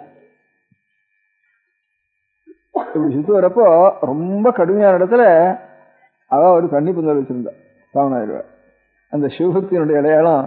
சிவபக்தால தானே இவ்வளவு கஷ்டப்பட்டு பின்னோடு வருவா. அவளுக்கு எந்த இடத்துல ரொம்ப தாபம் இருக்குமோ அந்த இடத்துல ஒரு கொண்டு போய் தண்ணி பந்தல் அவளுக்கு சொந்த செலவுல இருந்து சாமநாதர் சம்பாதிச்சவன. சூட்சமான சிரமம் அவளுக்கு. பணம் சூட்சமா வர மாதிரி தர்மமும் சூட்சமா ஸ்தாபிச்ச சாமநாதர். இப்ப மனித மொழியா தர்மம், பச்சை மொழி தர்மம் எல்லாத்தையும் பெரிய தர்மமா தோணுது எனக்கு. அந்த இடத்துல கொண்டு போய் அவர் அதை வச்சு சாமநாதர் அந்த தவிச்ச இடத்துல நான் ஒரு நாளைக்கு அந்த வெயில போயிட்டு வந்தேன். ஒரு நாளைக்கு போயிட்டு வந்து 3 மாசம் சிரமப்பட்டேன். அந்த வெயில் போயிட்டு சிரமம். அதனால அப்பேற்பட்ட தவிக்கிறவளுக்கு அந்த இடத்துல ஒரு தண்ணி புத்தகம் வச்சிருந்தேன்.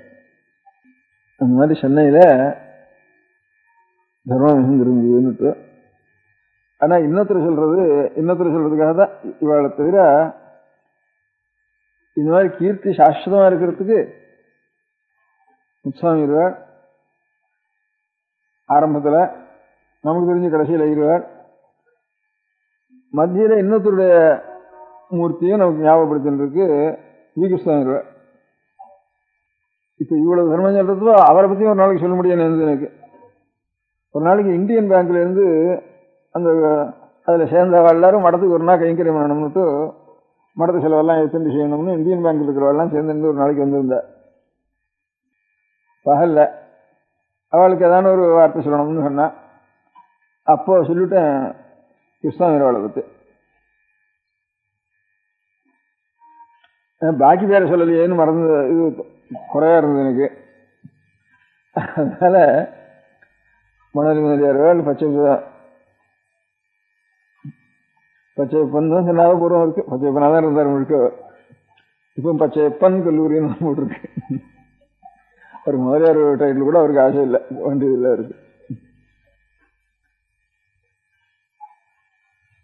அப்புறம் முத்துசாமி இருவாள். கடைசியில் பரமசூட்சமா ஆகிடுவாள். இவாளெல்லாம் சேர்த்து சொல்லணும்னு நினைத்து கிருஷ்ணா இருவாள்ல அன்னைக்கு ஒன்னா அவள்லாம் வந்திருக்கு. இன்னைக்கு சொல்லிவிட்டேன். இருந்தாலும் எல்லாரும் சொல்றப்ப அதுவும் அன்னைக்கு என்ன சொன்னீங்கிறது அதையும் சொல்லிடுறேன்ப்பா. உலகத்துல சொல்ற வழக்கம் உடல் பொருள் ஆவி 3ஐயும் அர்ப்பணம் பண்ணினான்னு சொல்றது வழக்கம். வி. கிருஷ்ணசாமியர் இதெல்லாம் யோஜனை பண்ணாமல் இருக்கு. அவர் பால்யத்திலேயே இங்கே வந்து இங்கே என்னடா நமக்கு இன்னும் வக்கீல் பண்ணி இன்னும் பணமே வராது போல் இருக்கேன், இந்த ஊரை விட்டு வேற எந்த ஊருக்கு வேணும், செலவு மாத்திரம் ஜாஸ்தியாகுது பட்டணத்தில், அதனால வேற வேணும் ஒரு ஊருக்கு போனால் ஒரு மூட்டை கட்டிட்டு ரயில் கூட புறப்பட்டு விட்டாருன்னு கதை. இங்கேருந்து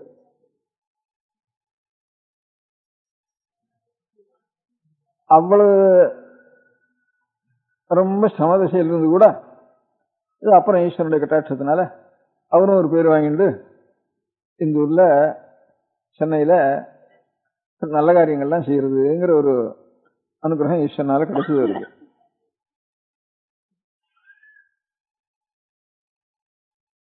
இந்த கிடைச்சது மாத்திரம் இல்லாம பெரிய காரியம், விவேகானந்தர் நம்ம இந்தியா தேசத்துக்கே ஒரு பெரிய கீர்த்தி.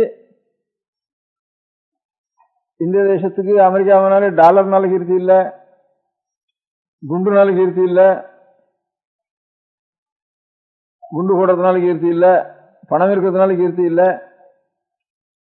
உண்மையும் தத்துவமும் பெரிய நிதியா இருந்திருக்கு. அந்த நிதியை கொண்டு போய் சொல்றேன்னு சொல்லி அப்ப அமெரிக்காவில் இருக்கும்போது பூலோகத்துக்கு போன சகல மதங்களுடைய கான்ஃபரன்ஸ் நடக்கிற காலத்துல அதுல போய் இவருக்கு சமானம் கிடையாதுன்னு பேர் வந்து இப்ப இவரால் இல்லை, இந்தியாவுக்கே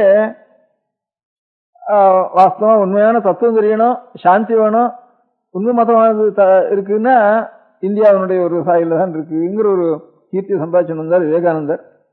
அந்த விவேகானந்தருக்கு போறதுக்கு ரயில் சார்ஜ் இல்லை.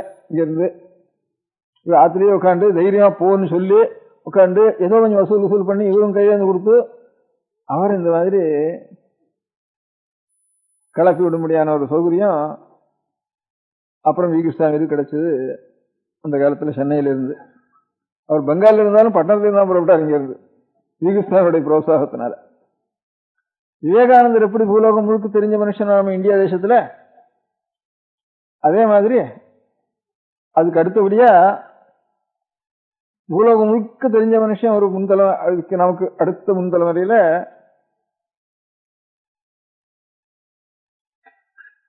இவ அய்யர்வாள், சாமநாதர்வாள் படிச்சவாள்ல அய்யர்வாள் மாதிரி சாஸ்திரி ஒருத்தர். சாஸ்திரின்னா ரைட் ஆனரோட சாஸ்திரி தான் சாஸ்திரின்னு பேரு. அவரை ஒரு ஸ்கூல் வாத்தியார் இருந்தாலும் உற்சாகப்படுத்தி அவருக்கு சிக்ஷை பண்ணி உட்காந்து வச்சு அவருக்கு நல்ல ஸ்திதி கொண்டு வந்து முழுக்க கிருஷ்ணாமியர்வாள், விவேகானந்தர், சீனா சாஸ்திரி இவ ரெண்டு பேரும் பூலோகம் முழுக்க நம்ம தேசத்துல இருந்து இந்தியா தேசத்துல பிறந்து பூலோகம் முழுக்க தெரிஞ்சவா இவ ரெண்டு பேர். இவ ரெண்டு பேரையும் இவ்வளவு தூரம் முன்னுக்கு கொண்டு வந்து அங்க இருந்து போய் உற்சாகப்படுத்தி அவளுக்கு பணத்தினால உற்சாகம், படிப்பினால உற்சாகம், தைரியத்தினால உற்சாகம் எல்லாத்தையும் பண்ணி இவளை ரெண்டு பேரையும் அபிவிருத்தி கொண்டு வந்தது ஸ்ரீ கிருஷ்ணாவில் கொண்டு இருந்தா அந்த காலத்துல. அப்படியே ஒரு கிடைச்சது. இப்படி கிடைச்சதோட கூட உடல் பொருளாவி மூணையும் அர்ப்பணம் பண்ணணும்னு பெரியவாள்லாம் சொல்லுவாள். நான் அந்த மாதிரி என்ன அர்ப்பணம் பண்றதுன்னு யோசனை பண்றதுக்காக தோணுது. நானாவது ஊகம் பண்றேன். உடல் பொருளாவி மூணையும் நம்ம அர்ப்பணம் பண்றதுக்கு நம்மளால முடியாது. உடல் பொருள் ஆவி இந்த மூணுக்கும் ஏதாவது அர்ப்பணம் பண்ணிடுவோம் அப்படின்னு தீர்மானம் பண்ணதா தோணுது. அதுக்காக முதல்ல மனுஷன் சட்டுன்னு கஷ்டம்னா ஏதோ வயசு வலிக்கிறது, தலை வலிக்கிறது, ஜலதோஷம் பிடிக்கிறதுன்னா உடனே அதுக்கு அப்போ தற்காலம் உடனே நிவர்த்தி பண்ணி ஆகணுங்கிறது. பணம் ஆனம்னாலும் கடன் ஆடனா பாட்டுக்கும் வாங்கிட்டே இருக்கும், கடன் ஏறிண்டே இருக்கட்டும், என்னைக்காவது அப்புறம் வரும் கடைசியில கொடுத்துருவாங்க. உடம்புக்கு வந்துட்டுதுன்னா என்னடா இது உடனே என்னைக்கடா இது நிவர்த்தி ஆகும்னுட்டு உடனே நிவர்த்தி பண்ணணும். ஒவ்வொரு மனுஷனுக்கும் உடல் நிலை என்ன இருந்தா தான் ஏதோ நல்ல காரியமாவது பண்ண முடியும். ஒரு பரோபகாரமோ, ஒரு பகவத் தியானமோ, ஒரு கர்மானுஷ்டானமோ இதெல்லாம் பண்ணலாம்னா உடல் என்ன இருந்தா தான் பண்ண முடியும். அதுக்கு நம்ம நாட்டில் மகர்ஷிகள் எந்த மாதிரி ஒரு மூலிகைகளையும் இதுகளையும் சொல்லிருக்காளோ அது மங்கி போச்சு. அதை விருத்தி பண்ணி உடலுக்கு அனுகூலம் பண்ணுவோம்னு என்னுடைய தகப்பனார் பேரை வச்சு வெங்கட்ரமணன் பேர் அவருடைய தோப்பனா இருக்கு. அதனால உடலுக்காக உடல் அர்ப்பணம் பண்றதுக்குன்னு பதிலாக உடலுடைய நலத்துக்காக அர்ப்பணம் பண்ணுவோம்னுட்டு முதல்ல வெங்கட்ரமணா டிஸ்பென்சரிக்கு ஏதோ தான் சம்பாதிச்ச பணத்தை மூலதனமாக வச்சு அது எப்பவும் நடக்கும்படியாக அதுக்கு ஏற்பாடு பண்ணி உடலுக்கு அர்ப்பணம் பண்ணினார். உடல் இருந்தாலும் உடலுக்குள்ள உயிர் இருக்க ஆத்மா. ஆத்மாவுக்கு ஒரு சாந்தி வேணும், ஆத்மாவுக்கு உண்மை தெரியணும். ஆத்மாவானது வெறும் கீழ் இருக்கக்கூடாது, அது கொஞ்சம் எலிவேட் ஆகணும், உயர்நிலைக்கு வரணும். அப்படிங்கிறதுக்கு காரணம் சாஸ்திரம். அதுவும் மகரிஷிகளால உடலுக்கு சிகிச்சைக்காக சொல்ற மாதிரி ஆத்மாவுக்கு சிகிச்சை இருக்க முடியானது பாபம், அதை நிவர்த்தி பண்றது, சுத்தி, பக்தி, ஞானம், இவைகளெல்லாம் வளர்க்கறதுக்கு அதுதான் சாஸ்திரம்னு பேரு. அந்த சாஸ்திரங்களையும் அதே மகரிஷிகள் பண்ணியிருக்கா. இந்த வைத்தியம் பண்ற மாதிரி, இந்த வைத்திய சாஸ்திரம் மாதிரி ஆத்மாவுக்கு வைத்திய சாஸ்திரம் அது. அந்த சாஸ்திரத்தை வளர்க்கறதுக்காக ஆவிக்கு அர்ப்பணம் பண்ணினார் சம்ஸ்கிருத காலேஜ. தர்மமிகுன்னு சொல்றதுக்கு அந்த மாதிரி மத்தியில் இருக்கிறவளை விட்டுட்டேங்கிறதுனால உடலுக்கு ஒன்று அர்ப்பணம் பண்ணினார், ஆவிக்கு ஒன்று அர்ப்பணம் பண்ணினார். அதுக்கு ஒரு அதுக்கு ஒரு வைத்தியசாலை வச்சார், இதுக்கு ஒரு காலேஜ் வச்சார். ஒரு தியானம் பண்ணுவானாலும் சரி, பரோபகாரம் பண்ணாலும் சரி,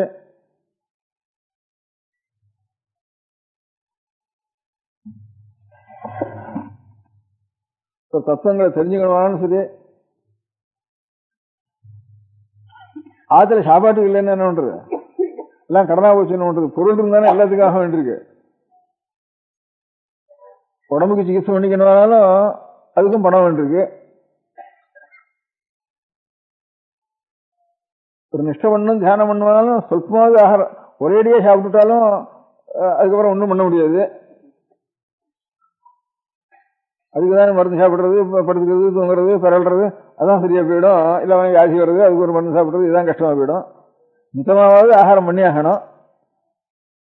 பகவத்கீதையில தான் சொல்லிருக்கார், நாத்தியஸ்னத்து யோகோஸ்து நச்சைகாந்தம் அனஸ்னதா.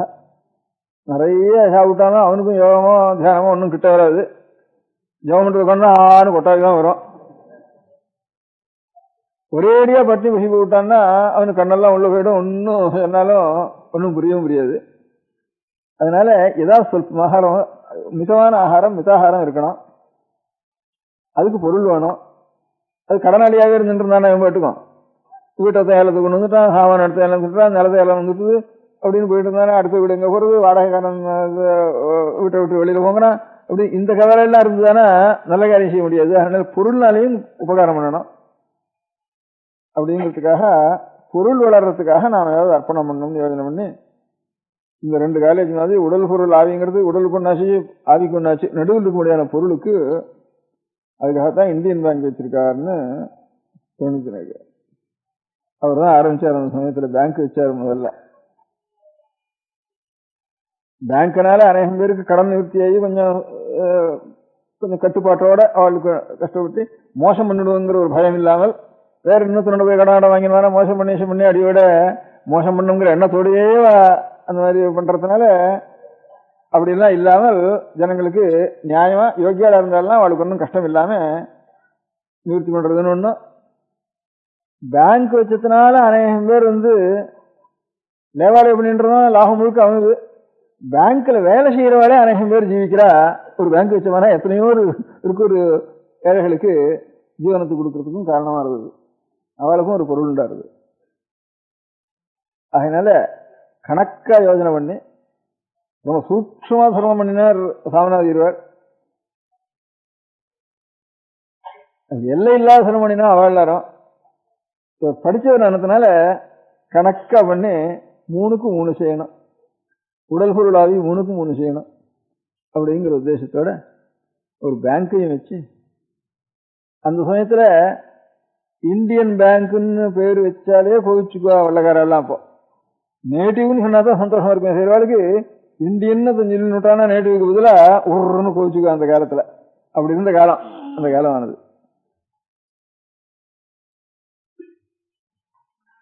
அது கூட ஒரு உதாரணம்.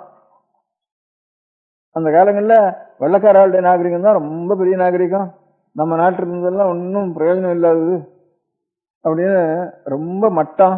இவளுக்கு நல்ல நடத்தையும் கிடையாது, குணமும் கிடையாது, தைரியமும் கிடையாது அப்படின்னுட்டு நல்ல குணங்களும் கிடையாது, நல்ல நடத்தையும் கிடையாது, நல்ல தைரியமும் கிடையாது அப்படிங்கிற மாதிரி தீர்மானமா இருந்தது அந்த காலத்துல. இது மூணுலயும் அவதான் வெள்ளக்காரா தான் பிரியவா, இவாளும் மனுஷருடைய கணக்குலயே சேர்ந்தது இல்லைங்கிற மாதிரி அப்படி நினைச்சிருந்த சமயம். அப்போ அதுக்கே ஒரு உதாரணம் நடந்தது பட்டணத்துல, இதே பட்டணத்துல. இவா முத்துசாமி இருவாள், கிருஷ்ணசாமி இருவாள்ங்கிற மாதிரி குமாரசாமி ஹாஸ்டல்னு ஜட்ஜி இருந்த, அவருடைய தாத்தா ரங்கநாத ஹாஸ்டல் இருந்த. அவர் சிட்டி முதல்ல ஹைகோர்ட் ஜட்ஜி கொடுக்கறது வந்து சிட்டி சிவில் கோர்ட் ஜட்ஜி தான் முதல் நம்மளோட வாழ்க்கை கொடுக்கறதுக்கு ஆரம்பிச்சா அந்த காலத்துல வெள்ளக்கார நாட்டு ஜனங்களுக்கு. அப்போ வேலையா இருந்தார். அவரு கொஞ்சம் மரியாதை கொடுத்திருந்தாப்பா, ஒருத்தராவது கொடுத்துருப்போம்னுட்டு. அப்ப சீமையிலிருந்து ஒரு பெரிய சர்ச்சில் ரொம்ப பெரிய மனுஷாலாம் வந்திருந்தா.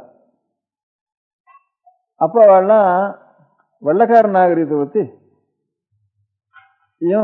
இந்த ஏசியா கண்டத்தில் இருக்க முடியாத நாகரிகமற்ற ஜனங்களுக்கு கைதூக்கி விடுறதுக்காக நல்லடத்தையை கற்பிக்கிறது நம்முடைய வெள்ளக்கார ஆண்டவன் வெள்ளக்காரர்களுக்காக கொடுத்த ஒரு பிறப்புரிமையான கடமைங்கிறத பத்தி இவர்களுடைய ஒரு கெட்ட குணத்தை மாற்றி, கெட்ட நடவடிக்கைகளை மாற்றி இவர்களையும் ஒரு மனிதனாக்குறதுக்காக,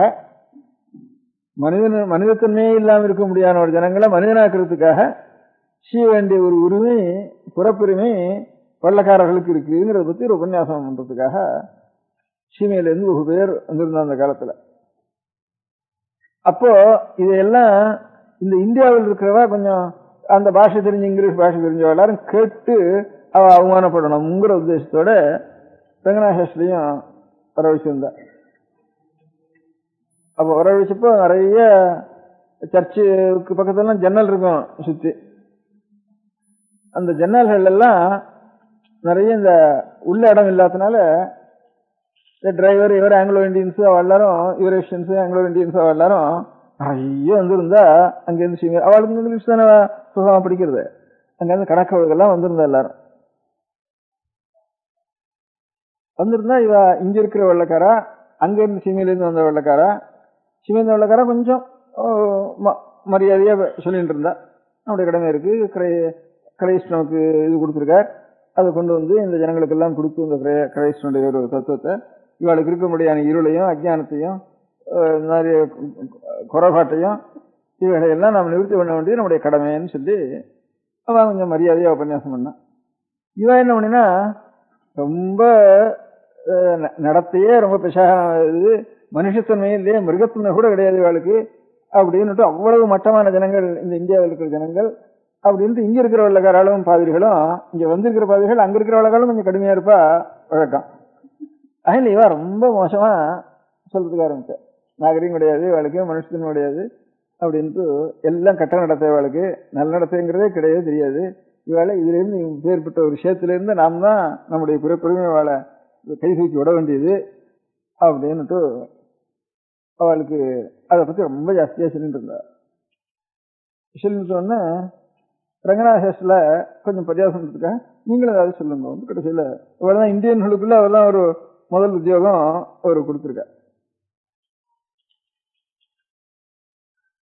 அவர் வீட்டுல தானே பள்ளிக்கூடத்துக்கு போற பையன்களுக்கு தானும் சாஸ்திரம் சொல்லி வச்சு, ஸ்கூலுக்கும் போய் சொல்லி, தானும் ஆச்சாரியாளுடைய பாஷ்யங்கள்லாம் அநேகம் பேருக்கு செய்து, அவ அத்தனை பேரும் வந்து தான் வந்து எல்லா சகல பாஷைகளும் தெரியும், 18 பாஷை தெரியும் இருக்குன்னு சொல்றது உண்டு.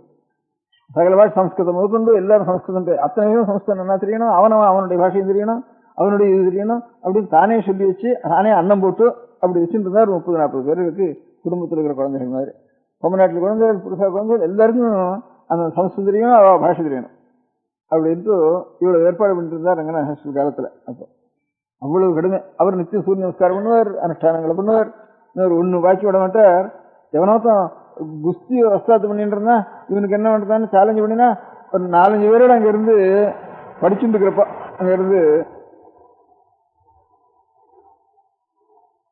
அவருக்கு தெரியாத வித்தை கிடையாது, தெரியாத பழக்கம் கிடையாது, சகலம் மல்ல யுத்தம் முதற்கொண்டு ரொம்ப நல்லா தெரிஞ்சவர், ஒன்னுலையும் லட்சியம் பண்ண மாட்டார், அவ்வளவு தைரியம் இருக்கு. உடனே இங்க உபன்யாசம் எல்லாம் முடிஞ்சது சொன்னார். நீங்க சொன்னதெல்லாம் ரொம்ப கேட்டோம். ஏதோ இவ்வளவு கருணை உங்களுக்கு, எவ்வளவு மயில் கரண்டு இருந்து இப்பேற்பட்ட இந்த தேசத்தினுடைய ஜனங்களை கை தூக்கி விடுறதுக்காக, ஷேர்ல இருக்கும்படியான கை தூக்கி விடுறதுக்காக வந்திருக்கேங்கிற ஒரு எண்ணம் உங்களுக்கு ரொம்ப நல்லது. அந்த எண்ணம் எங்களுக்கு ரொம்ப திருப்தியா, ரொம்ப நாங்கெல்லாம் நன்றியோட இருக்கணும். ஆனா இவ்வளவு ஜாஸ்தி சொன்னத்துல இருந்து எங்க தேசத்திற்கு முடியாத ஜனங்கள் என்ன நினைச்சிட்டு இருக்கான்னு கேட்டா, அங்க இருக்க முடியாத ஒரு நல்ல நடக்கையின் நற்குணங்களும், வெள்ளக்காரருடைய நல்ல குணங்களும், நல்ல நடத்தைக்கும் நாங்க பிரத்யட்சமா பார்க்கறது, இது அந்த ஜன்னலுக்கு வெளியில் இருக்க முடியாத இந்த ஈஸ்ட் இண்டியன் யூனிவர்சிட்டி இருக்கால, இவதான் சாஸ்வதமான மானுமெண்ட்ஸ் தான் எங்களுக்கு, என்னாலும் அழியாத மானுமெண்ட்ஸ் தான் நீங்க வச்சுட்டு போயிட்டு. அதனால எங்களுடைய எண்ணம் ஒரு ஏழக்கூடியானவனுக்கு முதற்கொண்டு வெள்ளக்காரன்னு சொன்னா இவதான் அவளுடைய நன்னடத்தைக்கு பிரத்யட்சமான உதாரணம். வேற ஏதாவது ஒரு கல்லு இல்லு கட்டி பிம்பம் கட்டி தூணு கட்டினா கூட போயிடும். இது வம்சதரம் வாழையடி வழியா வந்துட்டு இருக்குது, ஒரு நாளும் மறக்காத இருக்க முடியாத ஒரு மானுமெண்ட் எங்களுக்கு. வெள்ளக்காரருடைய கேரக்டருக்கு பர்மனன்ட் மானுமெண்ட், பூலோக பிரளயகால வரைந்து இருக்க வேண்டிய மானுமெண்ட் இது. அப்படின்னு நாங்கள்லாம் இங்க இருக்கிற ஜனங்கள் ஏழக்கூடியானோ அப்படி நினைச்சுட்டு இருக்கான். ஆனா இந்த உண்மையும் சொல்ல வேண்டியது உங்களுக்குங்கிறதுக்காக நான் சொன்னேன். இது வரைக்கும் வச்சுட்டு தான் கத்தின்னு இருந்தான். அவ சொல்றப்பெல்லாம் இவர் இந்த வார்த்தை சொன்னார் இல்லையோ, அத்தனை பேரும் மூஞ்சி விட்டு ஒடிய போயிட்டான். அழகே காணும், இவனெல்லாம் காணும். அப்படி நடத்துன்ற அவ்வளவு காலமா இருந்தது. அப்ப இந்த காலத்துல அப்ப நேட்டிவ்னு சொல்லணும் வழியா இந்தியன்னு சொல்ல முடியாது. அப்படிங்கிற சந்தர்ப்பம். அப்ப தைரியமா இந்தியன் பேங்க்னு வச்சு, இந்தியன் பேங்க் தான் பேரு. இப்ப இந்தியன் பேங்க்றது பெரிய பெரிய பெரிய பேர் இல்ல, பெரிய காரியம் இல்ல. அப்ப வச்சது அந்த மாதிரி வச்சு பொருளுக்கும் செஞ்சார். அதாவது தர்மம் பண்றதுங்கிறத அறிஞ்சு செய்யறதுங்கிறது, எப்படி திருச்சி விவேகத்தோட செய்யறதுங்கிறப்போ உடல் பொருளாவி மூணையும் கணக்கு பண்ணி, உடலுக்காக ஒரு தர்மம் பிதாவினுடைய பேரால, நாட்டுடைய பேரால இதுக்கு தர்மம், மகர்ஷியுடைய பேரால இந்த ஆவிக்கு தர்மம், இது 3 விதமான தர்மம் பண்ணினார். அதனால அவர் அந்த மாதிரி பொருளுக்காக பொருள் வளர்றதுக்காக பொருள் அர்ப்பணம் பண்ணினார், ஆவி உயர்றதுக்காக பொருள் அர்ப்பணம் பண்ணினார், உடல் நலத்துக்காக பொருள் அர்ப்பணம் பண்ணினார். உடல் பொருளாவி 3க்கும் அர்ப்பண பொருளை அர்ப்பணம் பண்ணினவர் இந்த இருந்திருக்கு. அவருக்கு தான் கிடைச்சு நம்ம இந்தியாவினுடைய பெயரு லோகத்துல கீர்த்தி அடைய முடியாத பெரிய மேசைகள் எல்லாம் வளர்க்கறதுக்கு முடியாத ஒரு பாக்கியமும் அவருக்கு கிடைச்சது. அதனால நாம அந்த மாதிரி அப்படி கிடைச்சதுன்னா அவளை சோதனை மட்டத்துமா பண்ண வேண்டியது நம்முடைய கடமை. நல்ல காரியம் செய்வாளெல்லாம் வாயார துதிக்க வேண்டியது நம்முடைய கடமை. இந்த கடமையோட இப்ப அந்த பேங்கை கொண்டு ஆறாவது உபகாரம் நாம் பெற்றிருக்கோமோ, அவ எல்லாரும் பேங்கிங்கிற ஒரு கலையில நமக்கு பழக்கம் ஏற்பட்டிருக்கு.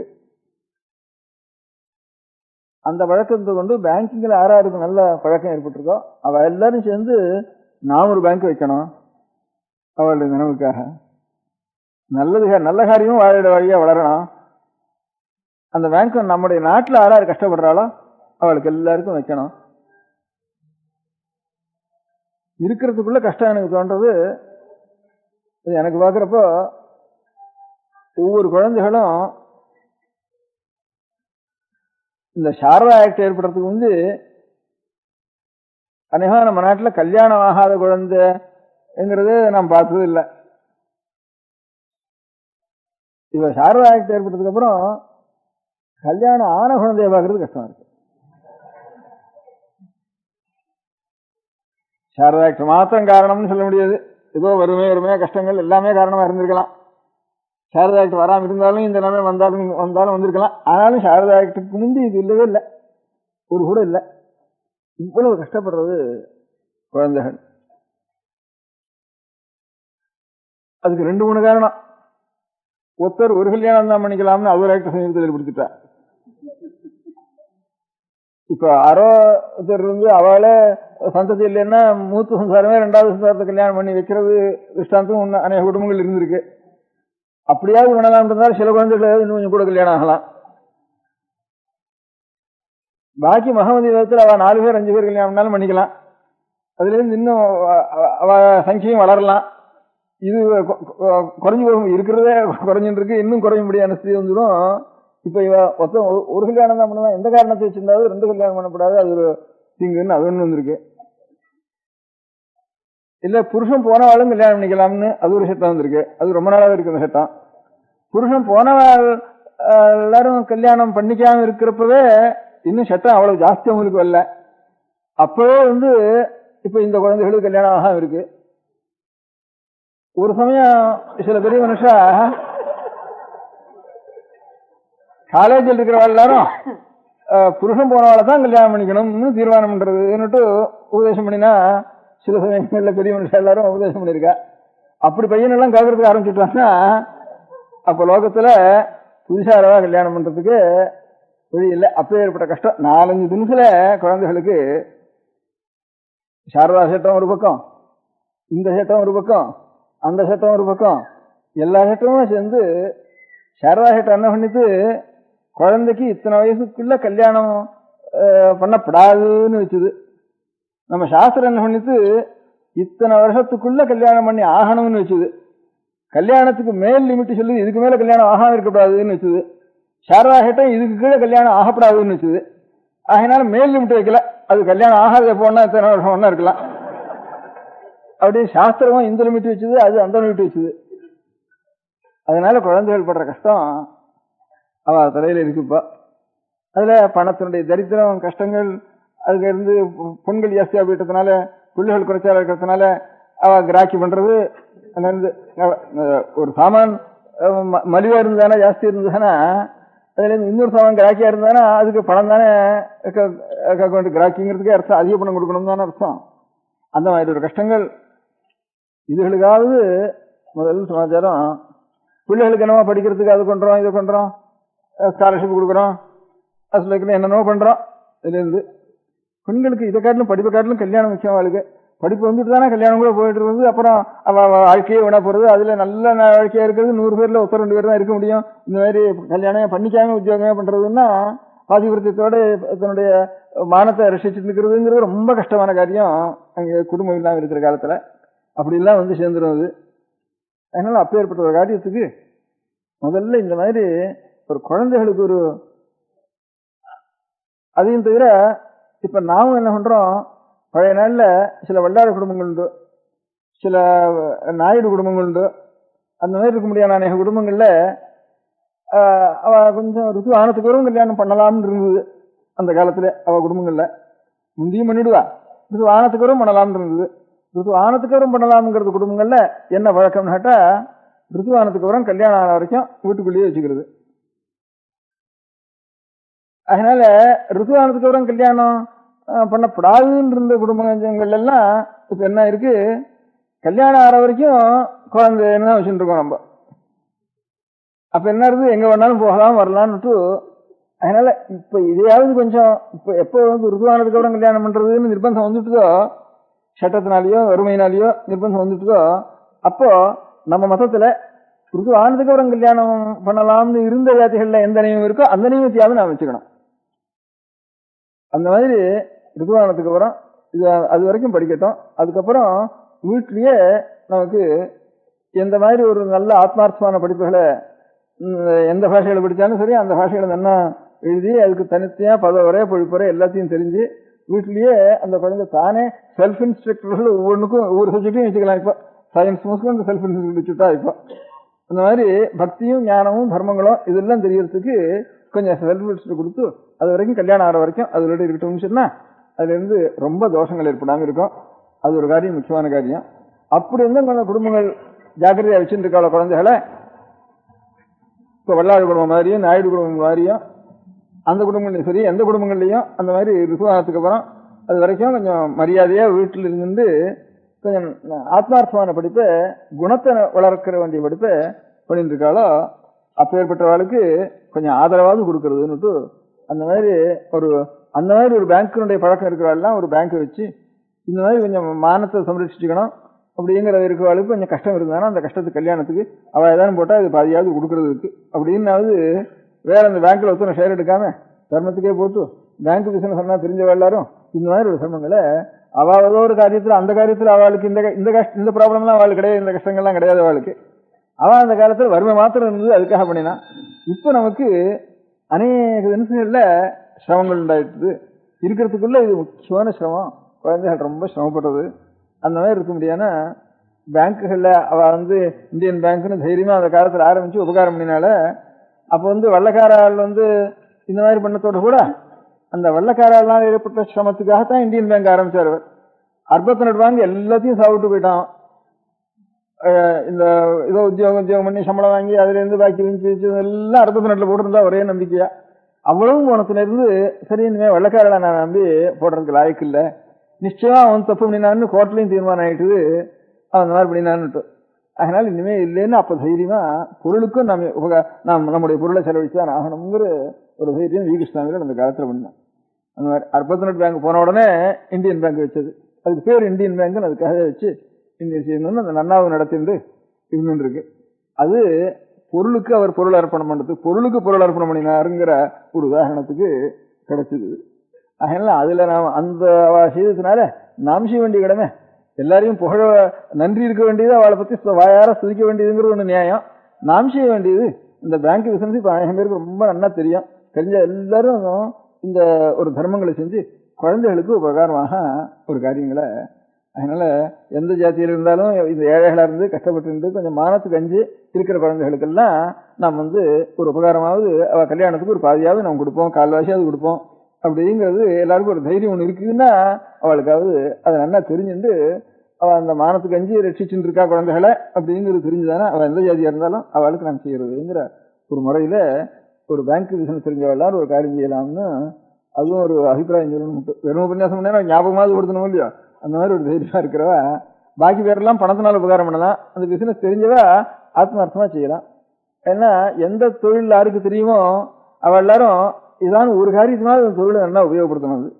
இந்த ப்ரொஃபசர்ஸ் எல்லாம் இருந்தா ஹிந்து காலேஜ்னு இதுல திருநெல்வேலியில் ஆரம்பிச்சா அநேகமா ப்ரொஃபசர்ஸ் எல்லாம் அந்த காலத்துல சம்பளம் இல்லாமையும் சொற்ப சம்பளத்துக்கும் அநேகம் பேர் உழைச்சி அதை விருத்தி கொண்டு வந்தா அதிகமா பணம் வேண்டான்னுட்டு உழைச்சா.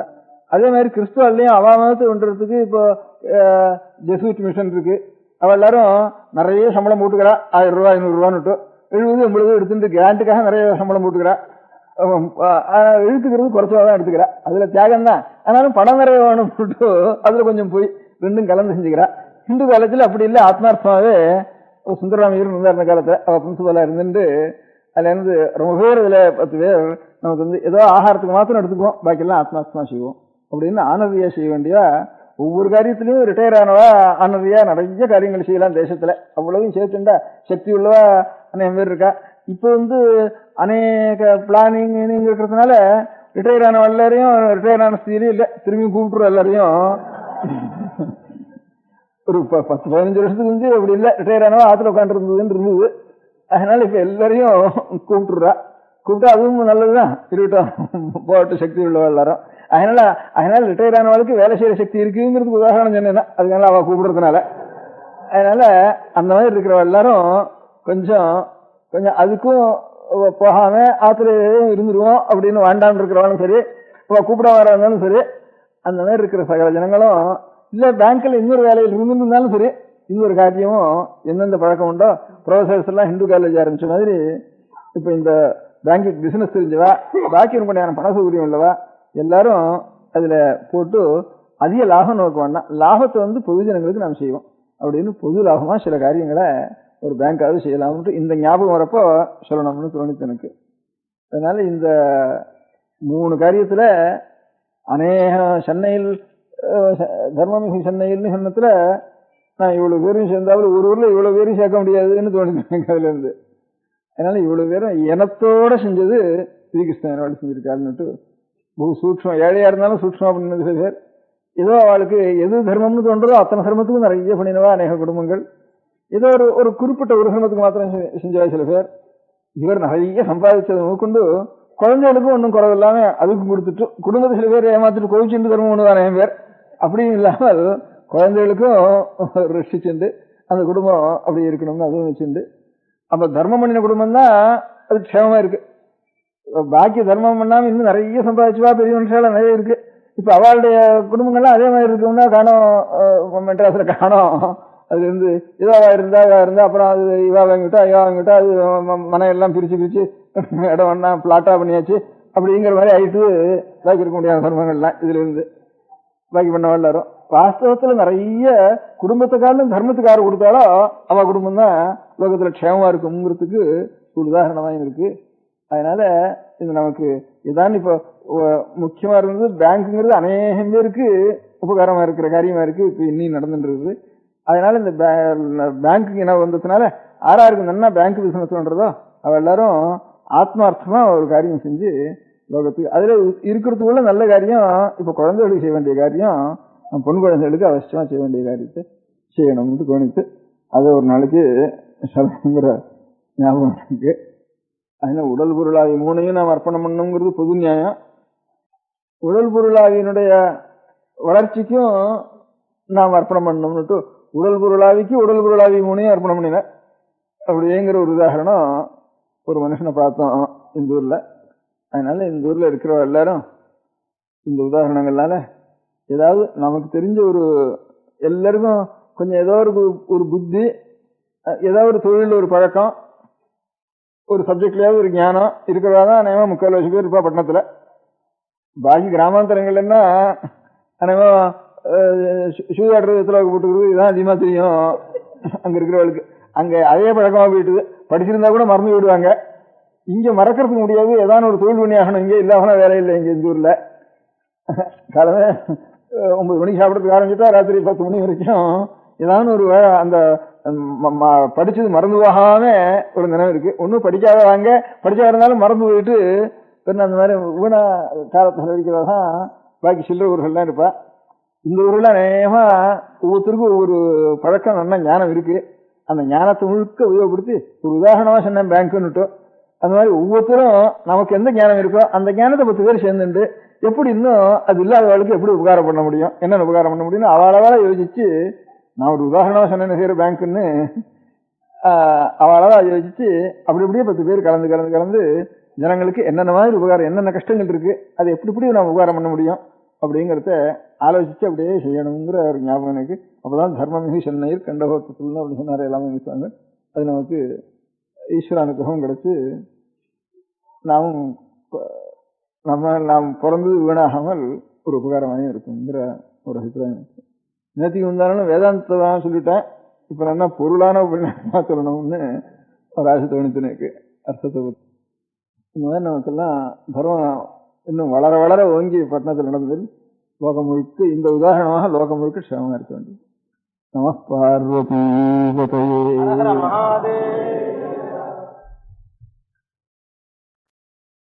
பெரியவா சரணம். அடுத்த நிகழ்ச்சி நித்திய குரு பாதுகா பூஜை.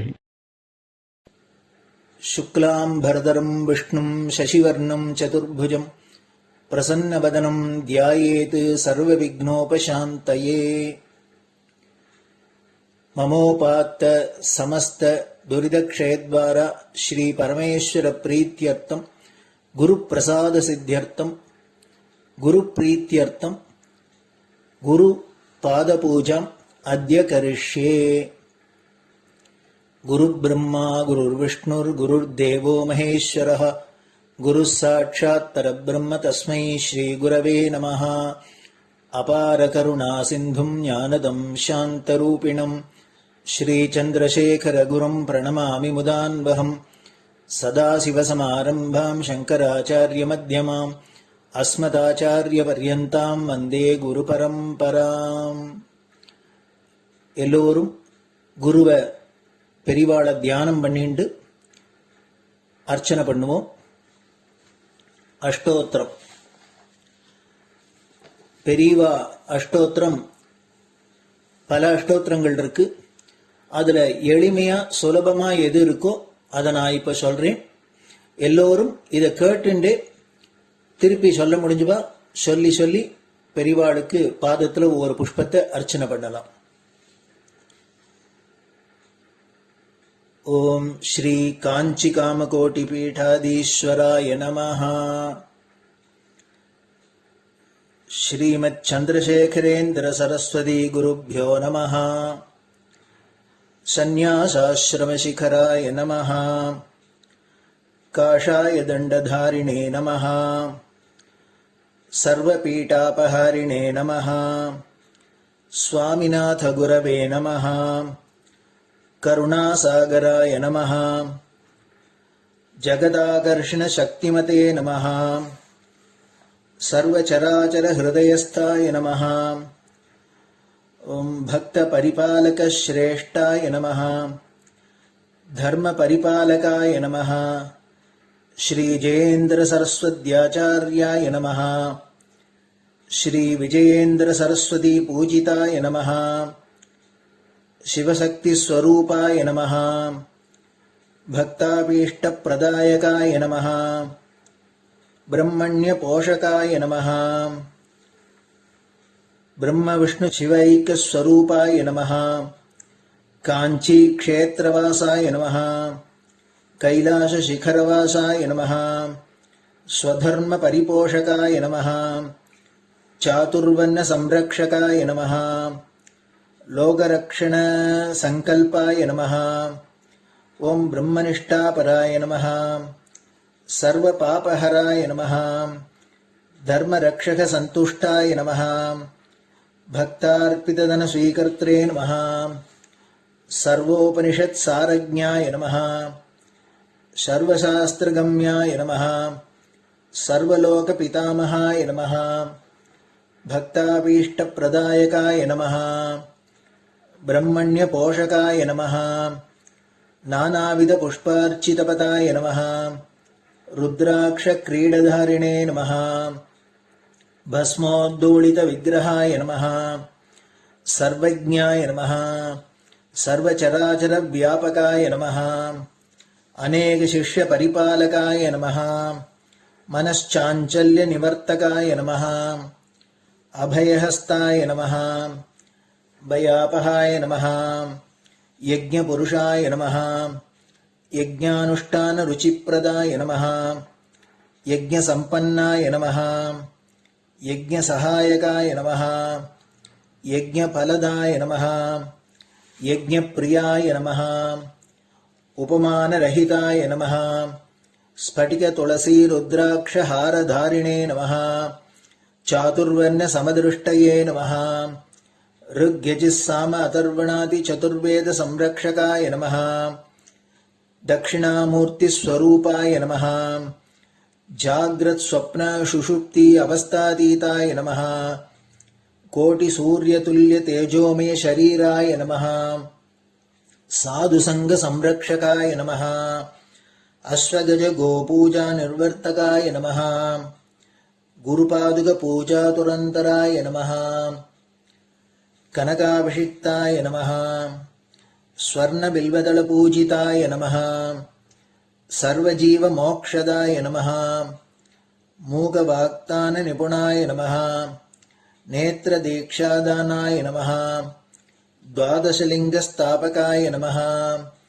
गान रसप्रियाय नमः. ब्रह्मज्ञानोपदेशकाय नमः. सकलकलासिद्धिताय नमः. चातुर्वण्य पूजिताय नमः. अनेकभाषा संभाषण कोविताय नमः. अष्टसिद्धिप्रदायकाय नमः. ओम श्री शारदामठ सुस्थिताय नमः. नित्यान्नदान सुप्रीताय नमः. प्रार्थना मात्र सुलभाय नमः. पादयात्रा प्रियाय नमः. नानाविध मतपंडिताय नमः. श्रुति स्मृति पुराणज्ञाय नमः. देव यक्ष किन्नर किंपुरुष पूज्याय नमः. श्रवणानंदकरकीर्तये नमः. दर्शनानंदाय नमः. अद्वैतानंदभरिताय नमः. अव्याच करुणामूर्तये नमः. शैव वैष्णवादिमान्याय नमः. श्री शंकराचार्याय नमः. दंडकमंडलूहस्ताय नमः. वीणा मृदंग सकलवाद्यनाथस्वरूपाय नमः. रामकथारसिकाय नमः। वेद-वेदांग आगमादि सकलकला सतस्प्रवर्तकाय नमः। हृदय-गुहाशयाय नमः। शतरुद्रीय वर्णितस्वरूपाय नमः। केदारेश्वरनाथाय नमः। अविद्यानाशकाय नमः। निष्कामकर्मोपदेशकाय नमः। लघुभक्तिमार्गोपदेशकाय नमः। लिंगस्वरूपाय नमः। सालग्रामसूक्ष्मस्वरूपाय नमः। कालड्यां शङ्करकीर्तिस्तम्भनिर्माणकर्त्रे नमः। जितेन्द्रियाय नमः। शरणागतवत्सलाय नमः। श्रीशैलशिखरवासाय नमः। डमरुकनादविनोदाय नमः। वृषभारूढाय नमः। दुर्मदनाशकाय नमः। आभिचारिकदोषहर्त्रे नमः। मिताहाराय नमः। मृत्युविमोचकशक्त्याय नमः। श्रीचक्रार्चनतत्पराय नमः। दासानुग्रहकारकाय नमः। अनुराधानक्षत्रजाताय नमः। सर्वलोकख्यातशीलाय नमः। वेङ्कटेश्वरचरणपद्मषट्पदाय नमः। श्री महात्रिपुरसुन्दरी समेत श्री चन्द्रमौलीश्वर पूजाप्रियाय नमः। श्रीमच्चन्द्रशेखरेन्द्र सरस्वती सद्गुरु परब्रह्मणे नमः। गुरुभ्यो नमः। परमगुरुभ्यो नमः। परमेष्टिगुरुभ्यो नमः।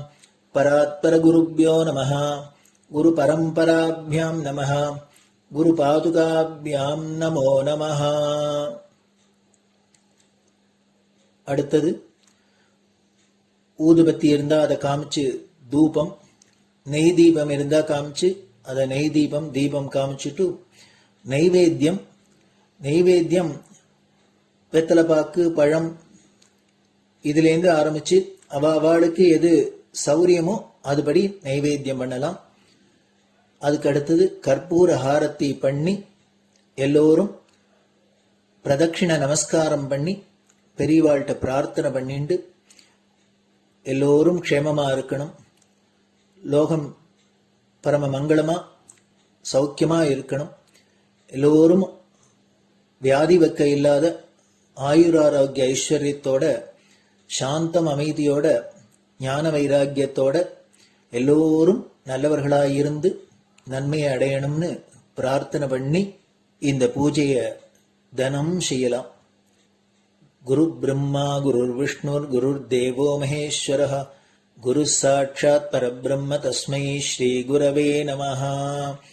அபார கருணா சிந்தும் ஞானதம் சாந்தரூபிணம் ஸ்ரீ சந்திரசேகர குரும் பிரணமாமி முதான்வகம். சதாசிவசமாரம்பாம் சங்கராச்சார்ய மத்யமாம் அஸ்மதாச்சார்ய பர்யந்தாம் வந்தே குரு பரம்பராம். குரு பாத பூஜை நிறைவடைஞ்சது. பெரியவா சரணம். திருச்சிற்றம்பலம். நிலை பெறுமாறு எண்ணுதியேல் நெஞ்சே நீவா, நித்தலும் எம்பிரானுடைய கோயில் புக்கு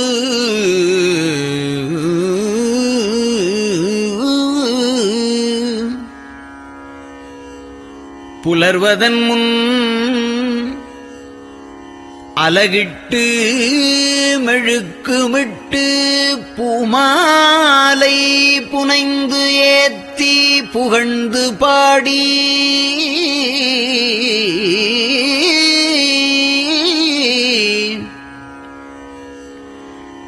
தலையாரக் கும்பிட்டு கூத்தும் ஆடி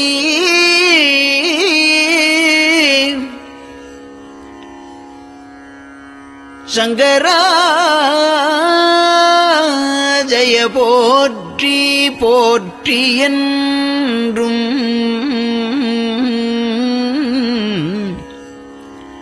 அலைபுனல் சேர் செஞ்சடையம் ஆதி என்றும் ஆரூரா என்றென்றே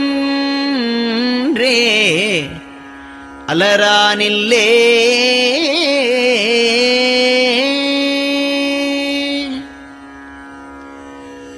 தந்தது உந்தன்னை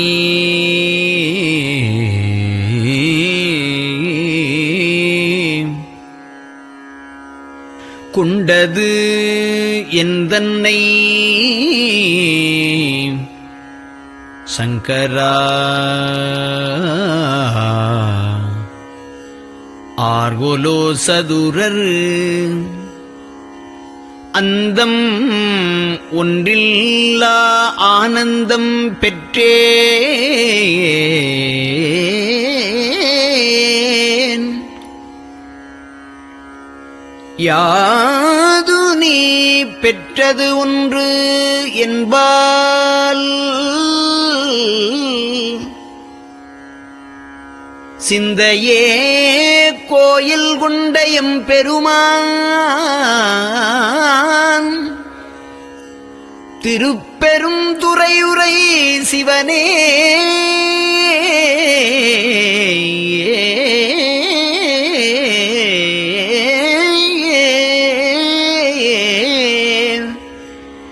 எந்த ஈசா உடல் இடம் கொண்டாய் யான் இதற்கு இலன் ஓர் கைமாறே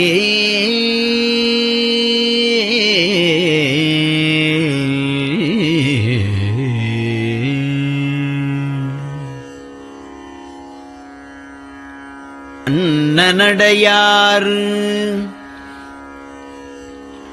அமுத மொழியார் அவர்கள் பயில் தில்லை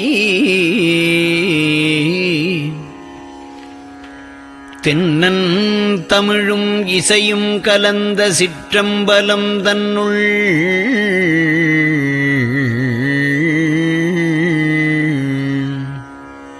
பொன்னும் மணியும் நிறந்த தலத்து புலித்தோல் பியர்க்கிட்டு மின்னின் இடையாள் உமையாள்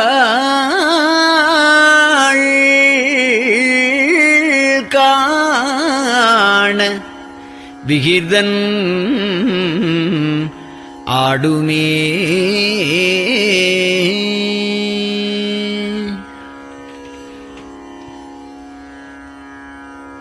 நெட்டையிலாவுடல் நீத்து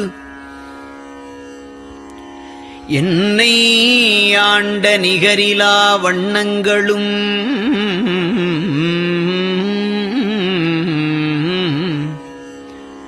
சிட்டன் சிவனடியாரை சீராட்டும் திறங்களுமே சிந்தித்து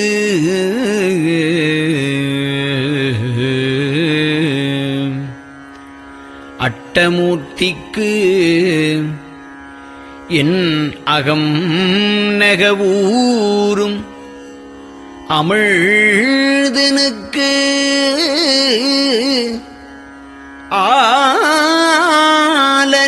ஆலநீழற்பட்டனுக்கு என்னை தன்பாற்படுத்தானுக்கே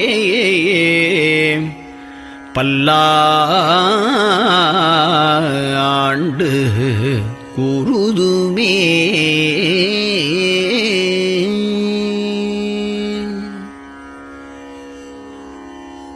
நெஞ்சம்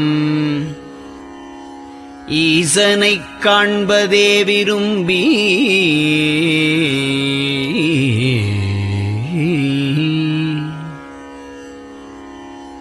நிரந்தரம் திருவாக்கினில் நிகழ்வது அஞ்செழுத்துமே ஆக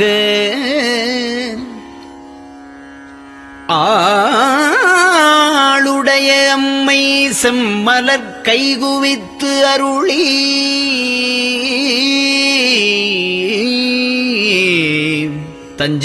தஞ்சமாகி அரும் தவம் புரிய தரிப்பரே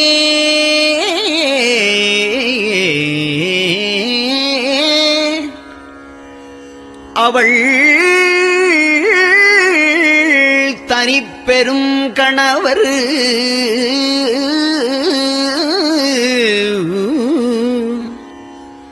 வஞ்சம் நீக்கிய மாவின் மூலத்து வந்து தோன்றினார் மலைமகள் காண.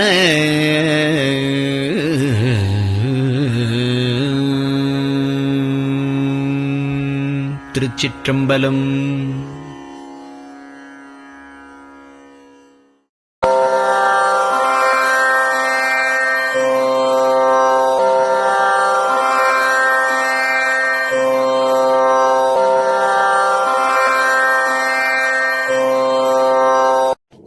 பெரியவா சரணம்.